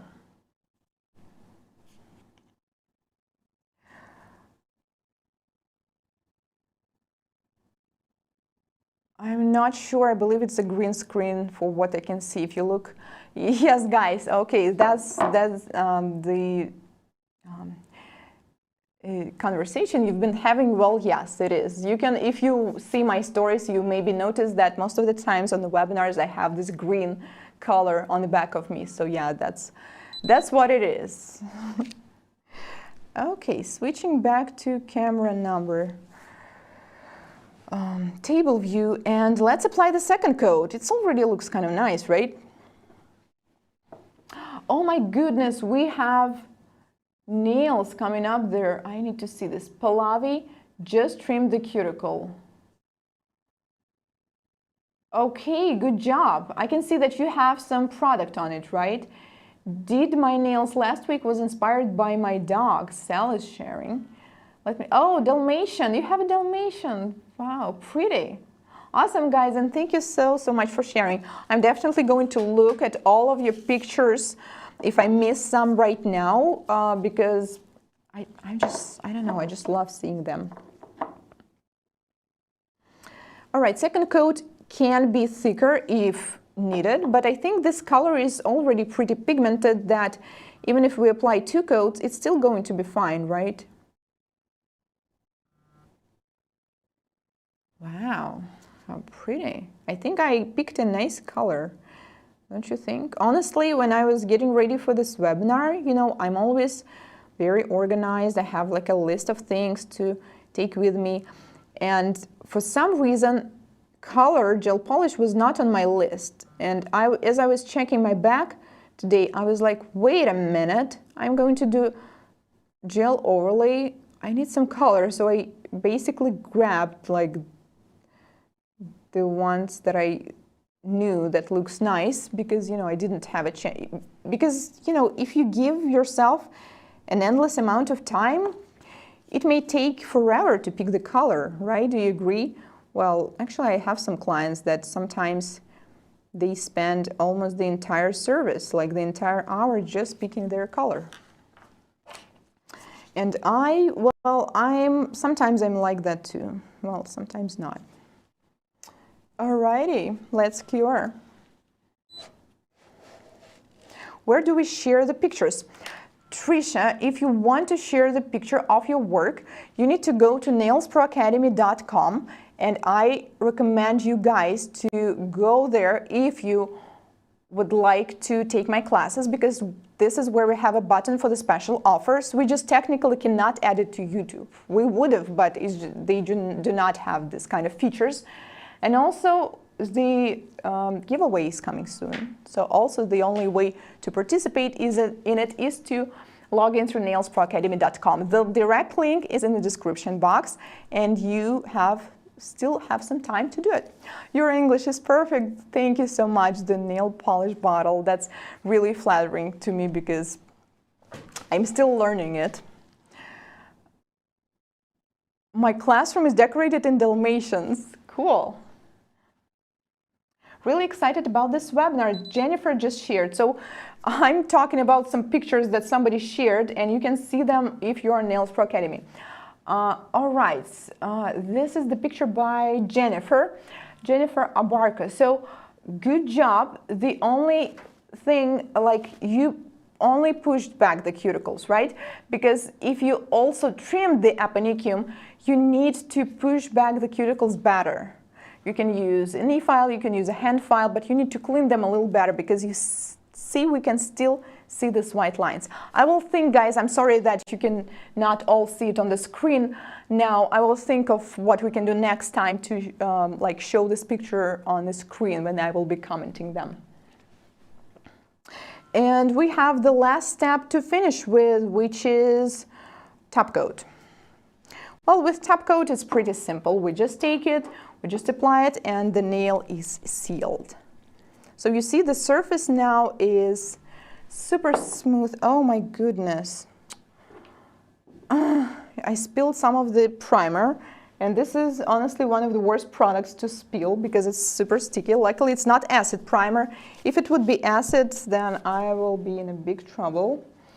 But luckily, it's non-acid. Still not good on the skin. And if you guys ever had a question, like we usually have it on nail art courses, like what if I'm clumsy? What if I'm always spilling things? Can I still do nails? Well, look at me. I do it all the time. Like I recently shared in my stories, I have some of my favorite clothes, and almost all of them have something spilled on them, whether it's a food or drink. So yes, if you're like that too, that's not an obstacle for you, trust me. Okay, now I cleaned it with a cleanse. Let's get back to work. Oh my goodness, still sticky. The top coat I have with me today will be this one. Let's use this one by Mystique. I spilled primer everywhere last night. It's horrendous to get off the skin. Oh my God, Trisha, yeah, I'm sorry. And I feel your pain. Honestly, when I do this, I was upset not only because it's sticky, but also because, oh man, like I just wasted pretty expensive primer. That's like another issue. So with the top coat, it's way simpler than base coat or the color. You just apply it, make sure you're not touching the skin. By the way, if you are interested in learning gel overlay, then we have a separate short class called Gel Manicure, which is included in today's beginner's package. Then it's optional. We can just leave it. Yeah, let's just leave it. Okay, I think it's already pretty.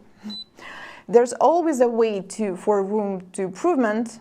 Like we can always improve something, but we have to stop at some point. You know, like when we're doing the filing, the shaping nails in my class, sometimes I just say, girls, we just need to stop at some point, okay? Because we can endlessly perfect and shape the nails and buff them until they're perfect, but you know, just your client will have to go home at some point.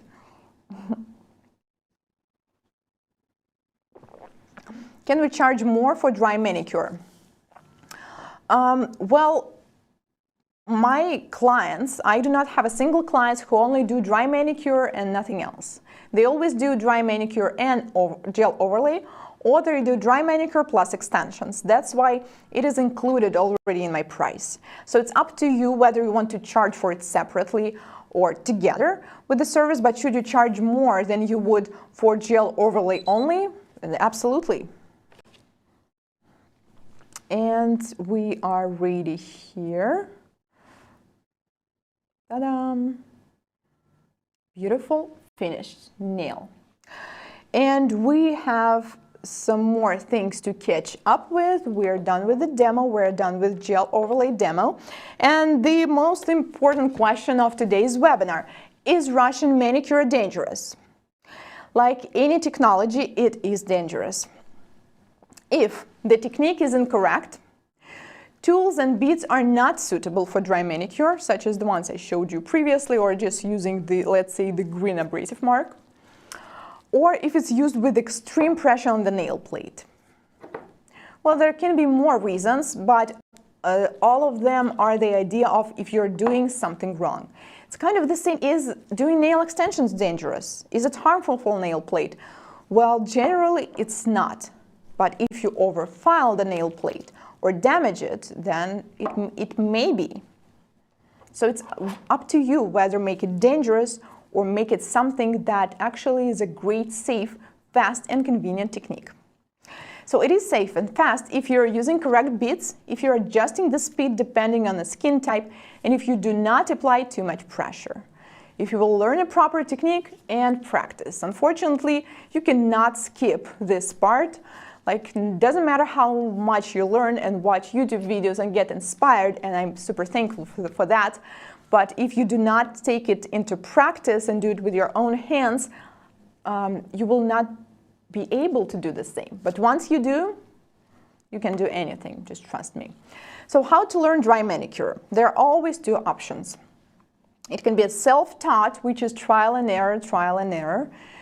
This is an option, even though I personally always choose a way of using someone's help. It's still a way, but it's definitely going to take you longer and will take you more trials and errors. Or you can use guidance of a certified educator, which is taking an online course, which is definitely faster just because you will already have the tutorial of a proper technique. You will get specifically your mistakes analyzed, and you will understand what you're doing wrong, how you can fix it, how you can improve it. So I would like to introduce an e-file manicure 101, it's just getting too late. E-file manicure online class. It's not new class. I mean, it's been there for a few years. We already have some people who already took this class, but this year we updated it. So there are new lessons. And what exactly is new? Well, I included step-by-step process recorded with HD lens, better quality of the video. So this is the screenshot of the video, so you can have an idea of how the how the video will look like. So we just recorded it closer so you can see all the details of the tutorial. And when we were recording these lessons, I was working with a special camera assistant that was actually making sure that we're always in the frame, that you can see all the angles. Because when I record myself, it's slightly different. I added Russian manicure tutorial with scissors. And in total, we have new 6 lessons right there. I think results and pictures speak louder than words. So it's probably better just to show you our students' work. So these are some works that students are doing on this class when they're graduating or during the class. So this is, the first one is before and after. This is the nails that a client had before, and this is what we have at the end. Like I said, none of these works are by me or by our educators, students only. Can you believe that this one is also a work by a student? Wow, super cool, right? Beautiful design, beautiful, flawless cuticle work. And this is how these nails look like after 3.5 weeks. So you'll just have an idea. So if dry manicure is done correctly and not too deep, it will also look great after some time. It's personal, it also depends on the nails. With some nails, it's still going to look not super tidy, even after 2 weeks. But if you do not trim too much, it's still going to look nice. Another work by our students. And one more. Ooh, I really like this close-up. We have matte nails, we have glossy nails, and this is one of many. If you wish to take a look at more, we all have it on our website. I totally want to take this. Thank you. So these are some testimonials, reviews. We're not going to read them all, but you can always find them on our page of the description of the course, because our students always leave the feedback, and sometimes you can even, I believe, yeah, see it in this one, they notice some things they would like to improve. We actually have a separate question, like, is there something you didn't like and what you would like to improve? Because, yeah, it's nice to hear all the nice comments like, thank you so much, you're great. But once you sincerely also share what you think can be better, that's like work for us, and that's why we always update our courses to add the latest technique and maybe to improve something that was not perfect. So how does online education at Nails Pro Academy work? Because I noticed that some of you are not familiar with our school yet. So this is not the same thing as we have now. It's not the webinar, it's not live. These are pre-recorded high-quality videos recorded in HD, and you can watch them just like you watch any recorded videos. You just hit play, you can fast forward, you can make them slower if you wish, you can pause them and watch as many times as you want. Obviously, you can learn anywhere, at home, at work, during your commute, using any device.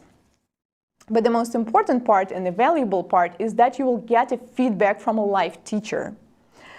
And I believe this is why our courses are so good and why the results of our students are so amazing. Because when you're on your own, exploring things, trying, practicing, that's nice. I mean, if you're learning, you're already awesome. Because once you learn, you create this, you're growing as a professional, you get motivated, you learn new things, and there are actually studies that even prove that once you learn something, it's really good for your brain. Like your brain will not get old too fast. So when you have a guided teacher feedback, you will just understand faster what was exactly your mistake, how you can fix it, or if it's all good, then your assignment will be accepted and you just move on. At the end, you are going to pass the exam, and if it's all good, you will receive a certificate. This is how the certificate looks like for electric file manicure class. So we have two packages today. Professional package, which includes 2 classes only, electric file manicure and e-file 101. And the beginner package includes the same 2 classes, e-file manicure, e-file 101, but also you will have manicure 101, which is a class for beginners. It includes traditional manicure, filing and shaping, how to do the natural nail shape, spa manicure, wax treatment, paraffin treatment. Then we have gel manicure, which is the gel overlay. Then you have how to get started recording of our online marathon, nail pictures for Instagram online lesson, and you will have an access for entire year, and 75 continuing education units.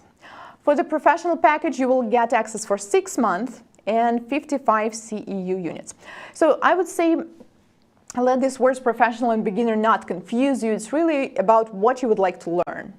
If you want to focus only on e-file at the moment and to master your work with the e-file and e-file manicure, then professional package is for you. But if you have never done even traditional manicure, if you've never applied nail polish on someone, then the beginner package is definitely better for you because it includes all these basics, nail diseases, how to work with clients, and so on.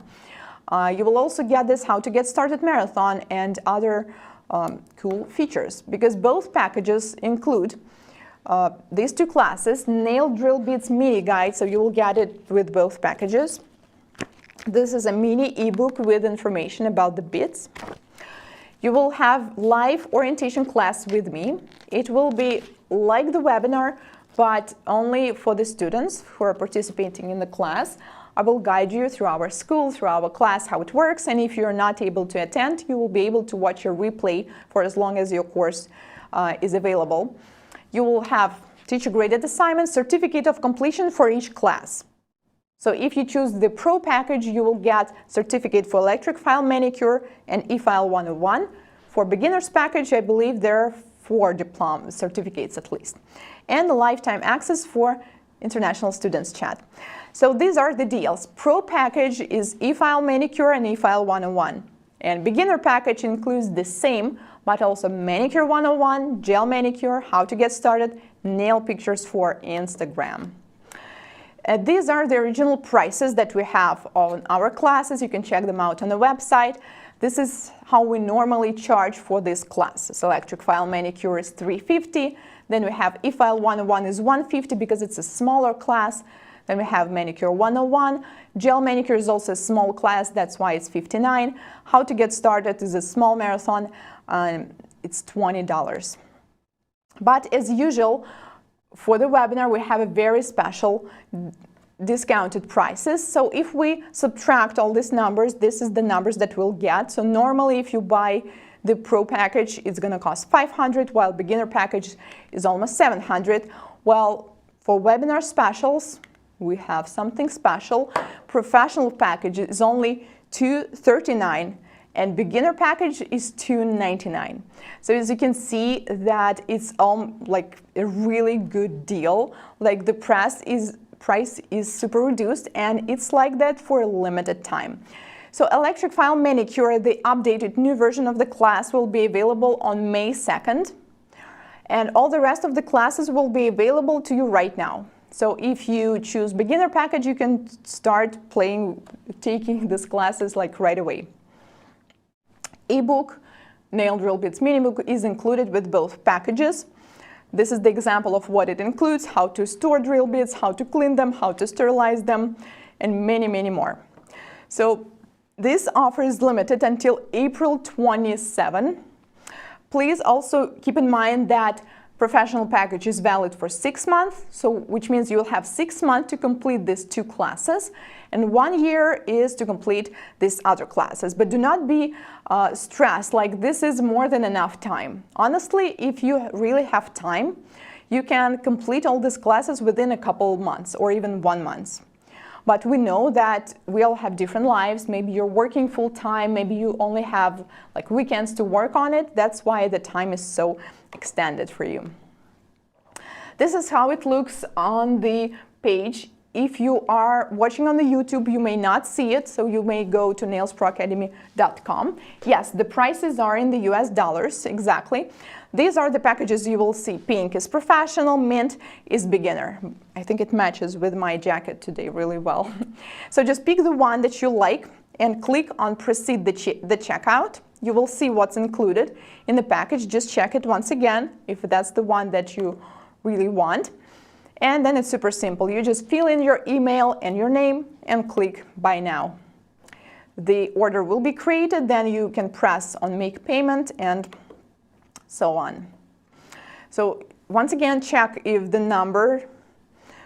amount is correct and press pay now. Okay, so are you guys excited? Let me know if you are interested in this package. Okay, I already see that Kristen need to win $299 package, please. Okay, guys, so it's time for giveaway. Last call for folks watching from the YouTube only, and we have 400 of you. If you would like to win one of these packages, then you need to quickly go to nailsproacademy.com and log in through there, because I will be picking a comment from this place only. And question for the giveaway. Please listen to it carefully first and before submitting the answer, okay? The question is, and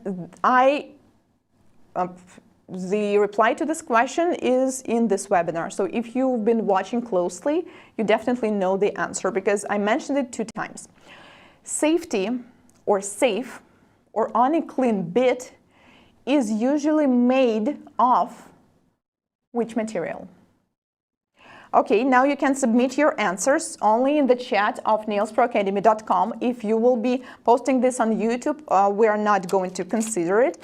And then at some point, I'm going to say stop, well, pretty soon. And when I say stop, I am going to take a screenshot on my phone, and the person that will be on top will be the winner, the person with the correct answer, okay? Because they might be incorrect answers, which are obviously not going to be, cannot be the winner. So what will the winner get? We have 2 packages, and since the beginner package is bigger, I believe we're going to give you the $2.99 one, the beginner package, where you will have Manicure 101, Manicure 101, e-file 101, electric file manicure, gel manicure, well, nail drill bits book, well, you'll get it anyway, it's in both packages. So if this is something you guys really wanted, it is time. Okay, I already see so many answers. Some are not correct, but most of them are correct. Okay, so it means it's time to start the countdown, and I am getting my phone ready because previously we did it slightly different. I was just pressing stop, but we have so many comments that it's technically just impossible to catch all those. Okay, so once again, I'm taking the shot. The highest comment from the top with the correct answer will be the winner. You guys ready? Here goes the countdown. If you already posted the reply, you can do it again if you want. nailsproacademy.com only. And the correct answer and the winner of the package for $2.99 will be announced in 5, 4, 3, 2, 1. Stop. Okay, and let me make sure that this is the correct answer. Okay, I need just a moment, guys. I will just switch to the camera so you can see it too. Just a moment, hold on. Okay, yeah. This is, my goodness, I have so many. Yeah, I'm sorry, I just, my camera roll is a bit embarrassing. Yeah, just me. Okay, so this is the screenshot and the top comment with the correct answer, because I can, it's closed, but I see it's medical grade steel, is Camilla Johansson. Congratulations, Camilla.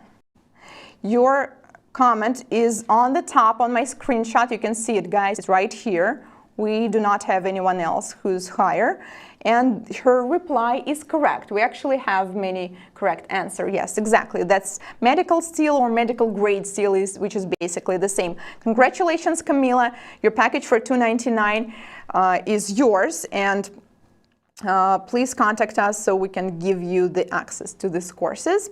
And let me switch back to this, what we have. Okay, we picked the winner. Congratulations.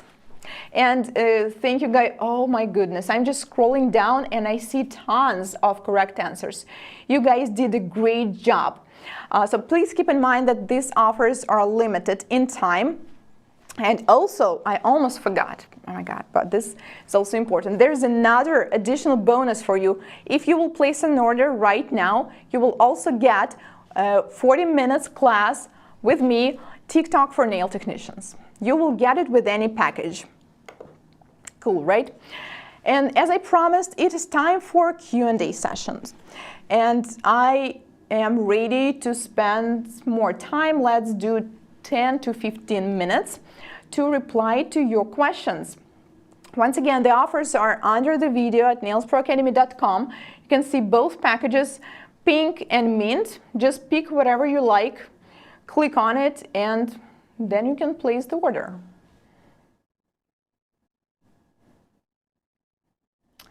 Okay, let me, yeah, okay. Congrats. Oh, I see you're congrating Camila. All right, so there was the question, I believe, that I missed. This is, I think this is the most informative webinar I've ever been on. Thank you. Kelly Girl living in Nevada. I really like your nickname because, you know, it's just, you just understand whom you're talking to like right away. Thank you so much for this. I really appreciate it. Strawberries is asking, is this in USD? Yes, these are US dollars.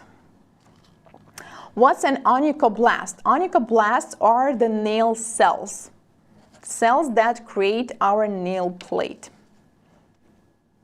Dakota Wilson, Nailcou, will the courses have captions? I'm sorry, Dakota, at this point we do not have them. They're all in English by me, like you can hear me now, like if you understand me, so that's the same what you will have on the class. Unfortunately, we do not have this feature at the moment, but we will think of adding it. Thank you, yeah, for asking. How to get clients when you're just starting out? Everyone I see already has a nail tech. Well, getting started is always hard, is always challenging. So today, in our world with limited possibilities due to the quarantine, I believe that one of the most effective ways is definitely social media. I would say Instagram works the best, but it also depends on the place where you live. Maybe Facebook may be a good option for you, maybe TikTok. So you need to post your works on yourself, on your relatives, on your friends as much as you can so people can see what you can do and then they may want to come to you. Trust me, it's not that everyone has a nail tech. Like there's definitely room. You know, when I was starting 16 years ago, honestly, I thought like all clients are already taken. Someone is doing nails somewhere, right? But guess what? At some point, I basically had no room for new clients. So that's on you. Just try to provide the best service and maybe think of something not everybody offers in your area. For example, dry manicure. And once you do, you will have more people wanting to become your client. But that's going to take time. Is it international? If you're talking about the classes, itsy bitsy, yes, absolutely. You can take it in any part of the world. This feels like such a personalized course. It is amazing. Exactly, yeah. By the way, we're adding like new features almost like every 6 to 12 months. And yes, that's the coolest part is the feedback from the teacher because I'm a fan of learning. I learn new things every day. Like I'm doing sports, I'm learning Spanish now. Recently, I was taking this course on how the brain works, by the way, to provide a better education for you guys. Previously, during the lockdown, I was taking voice classes, you know, not the vocal, but the actual voice to like sound better. And every time I do it, I appreciate always all the work my teachers are putting into me because they definitely have more experience. They already did all these typical mistakes, trials and errors, and I'm willing to pay some money for them so I will avoid this mistake, so I will go quicker.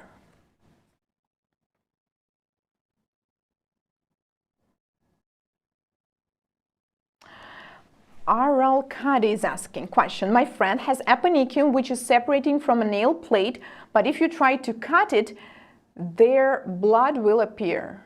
Is it normal? What do you do in the same situation? No, the blood is not normal. If it happens, then, well, you should disinfect the wound and do not do it. So trimming the excess skin, the excess tissue will not cause bleeding only when it's a keratinized part of it. Like I showed you today in the tutorial when it's this whitish part. It has a different color. If you will try cutting the healthy skin, it depends on the skin and on the person. Some people will have blood right away, some don't, but even if they don't, it doesn't mean that we need to trim it as much as we can.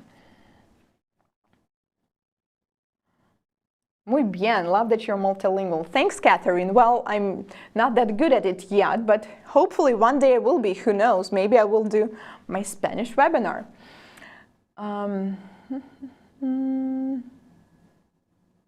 Felicia's asking, Anastasia, I'm in Manicure 101, gel manicure, e-file 101, e-file manicure. I just paid last week, haven't started. Can I please have this package price? Felicia, please contact our managers because I cannot answer a question right away because I do not know all the details, but please get back to us so we can discuss it. I think that it is definitely possible.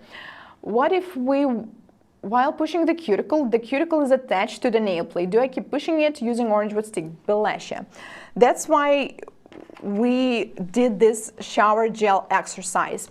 Sometimes it is so sticky and it's and it's so attached to the nail plate so much that it seems impossible to push it back. So there's actually a technique that will allow you to still do it with the bit that you can use on top, but most of the times you still can push it. Just do not push too much.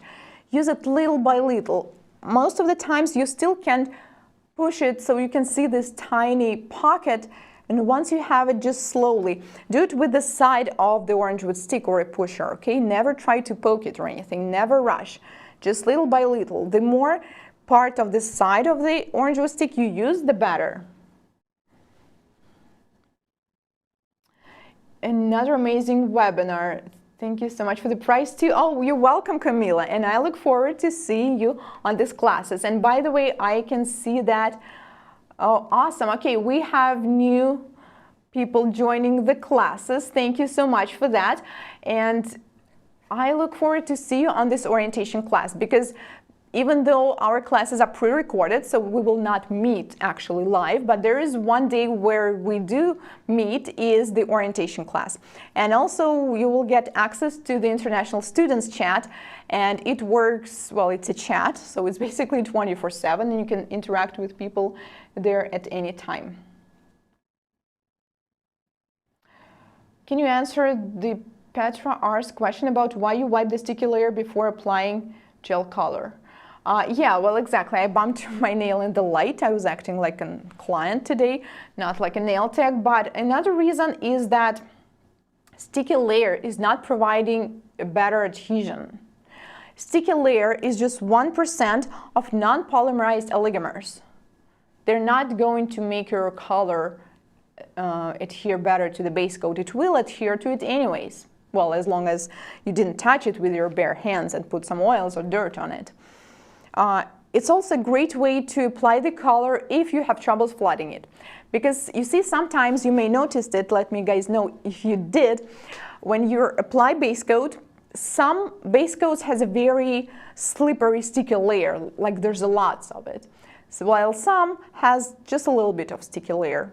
So when there's a lot, it may be a challenge when you apply the color. You apply the color, it starts running back and forth, it starts flooding the cuticles. If it does, you can just take a lint-free wipe, you just take a cleanse, wipe it off, and apply the color.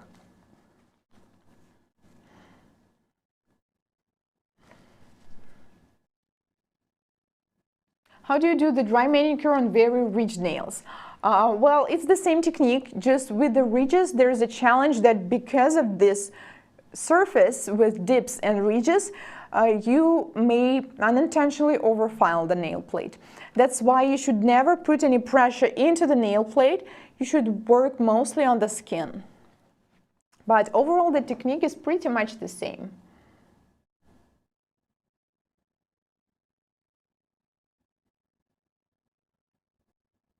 Do you have to use a dehydrator, or does a gel cleanser do the work as well?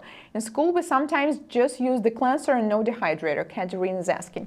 Well, it depends on the ingredient list, because there are actually products that are called 3-in-1, like there's Scrub Fresh by Creative Nail Design, there's Nail Plus by NSI, and many others in different brands. And this product is 3-in-1, so it's sanitizer, cleanser, and dehydrator, and you can use it for any purpose.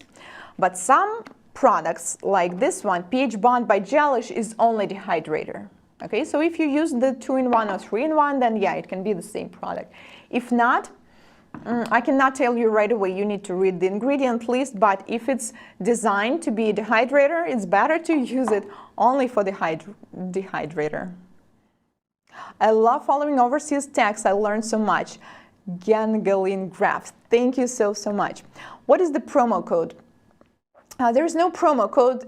You just have to go to nailsproacademy.com or find the link in the description box.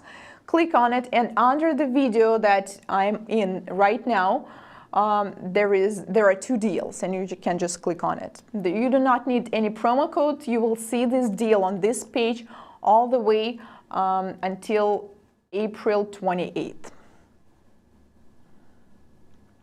Kind of constructive criticism is always a good thing. Oh, absolutely. That's what we learn from. I've seen some nail techs making a hole in the nail with their e-files. Does it heat up the nail? RuPaul. Oh, if you're talking about the design, most of the times, usually the hole is made for piercing, right? And it's made on the free edge right here. And heating, like it heats up if you're doing it in the nail bed area. When it's on the free edge, where you have acrylic or gel only, you will not feel any heat. Yeah, so do not worry about it.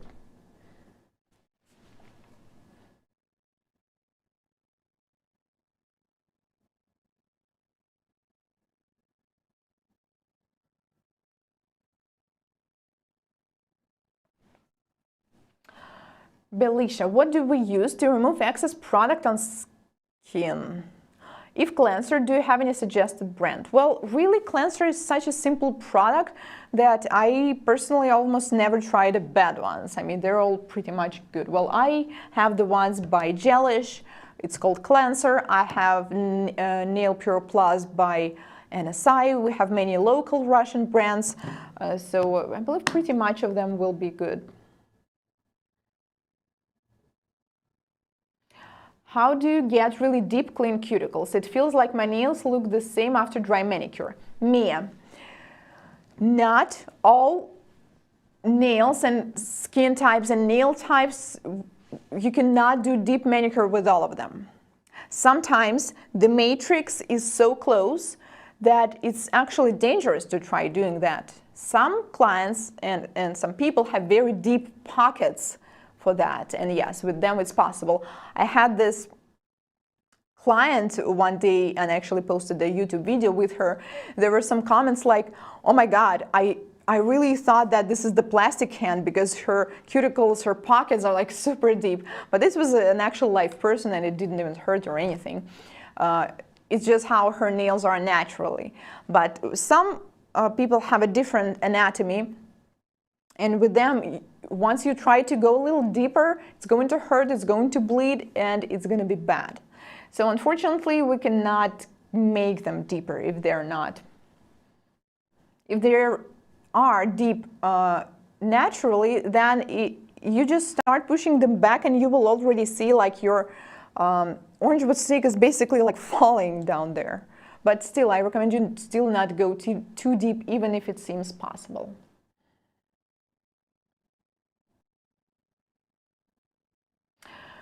Ivy, when I applying the gel is moving, especially on this side. What is the reason? Because of the gel product or the cleaning is not good? Well, some gels are very runny, and if you apply, it goes to the side. It's just because it's runny, and once you put it in the lamp, it heats up. So maybe you can try a thicker consistency gel. Maybe you want to do this and then quickly go into the lamp.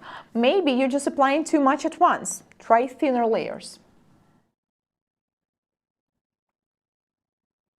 Did you use the base gel as the builder for the gel overlay? Yes, exactly. Katie, you can do it as long as you're not building too much. You probably noticed that even though the drop I added seemed kind of big, I have a big hands. By the way, I'm wearing L-size gloves. I know it may look different from the camera, but that's what it is. I mean, my hands compared to any kind of objects, obviously you can see they're pretty large. So for my thumb, I didn't really put much. So as you can see, it's not like super thick now. So for this slight building, yes, you can use base gel. If you want to like create a big structure, then yeah, it's better to use an actual builder gel, of course.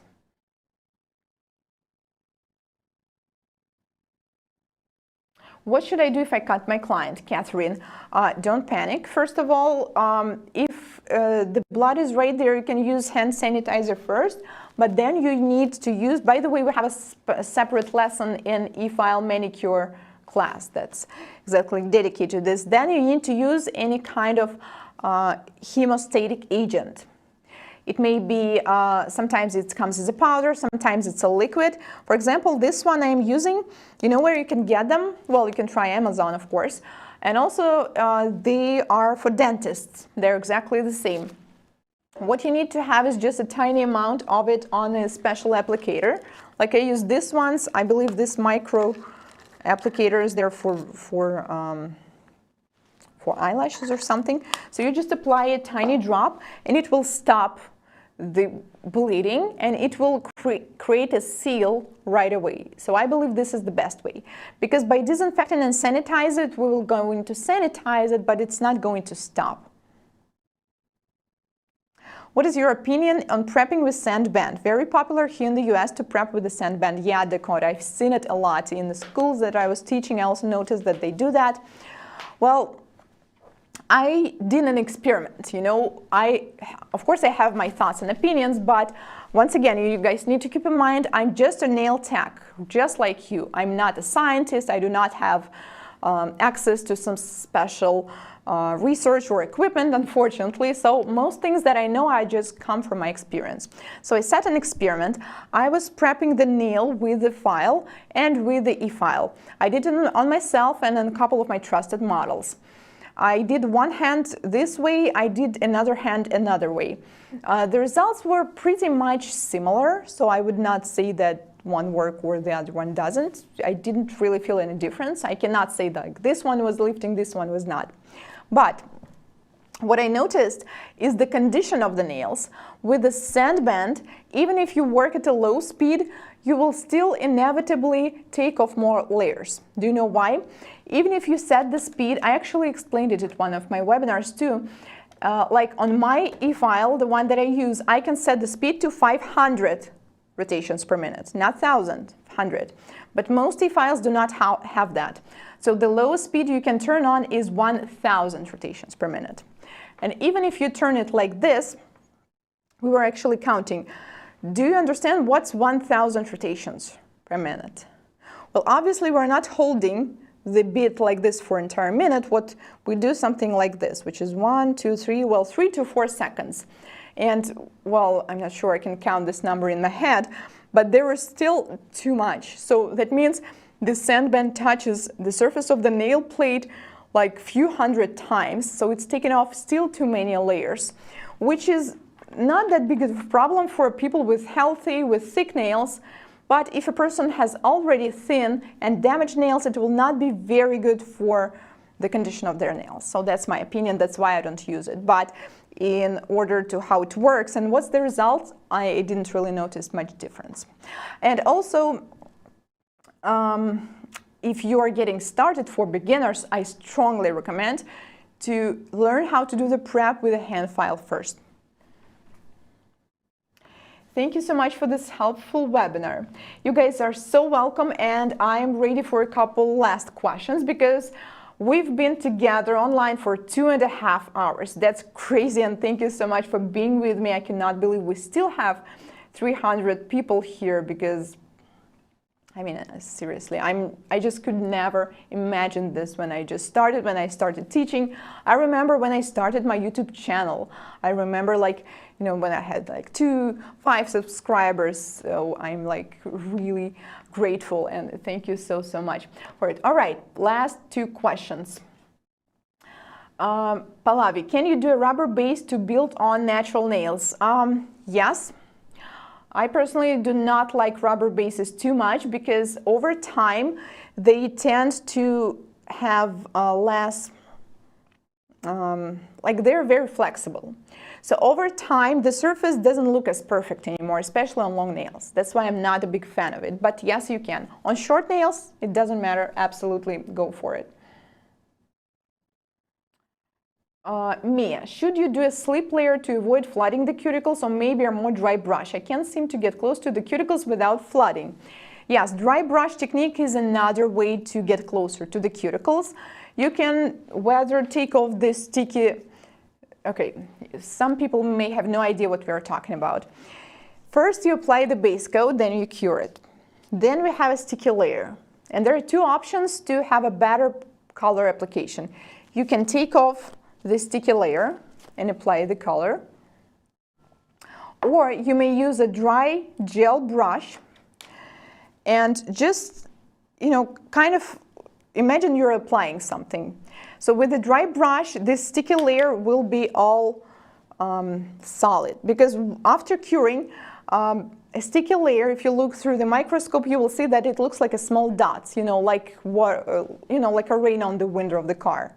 But once you do this, you like flatten it with a brush, it will become all solid, so it will be easier to apply the color. So it's whether taking off the sticky layer completely or doing this dry brush technique.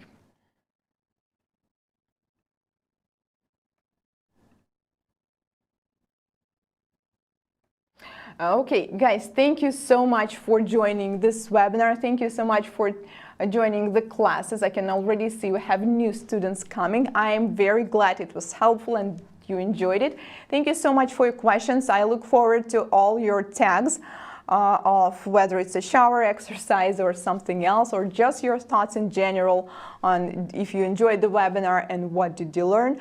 I look forward to seeing you in my classes and my new webinars, new videos. I'm wishing you a great day if it's only the beginning of your day, and if you're in Europe time zone just like me, wishing you a great evening and a great week.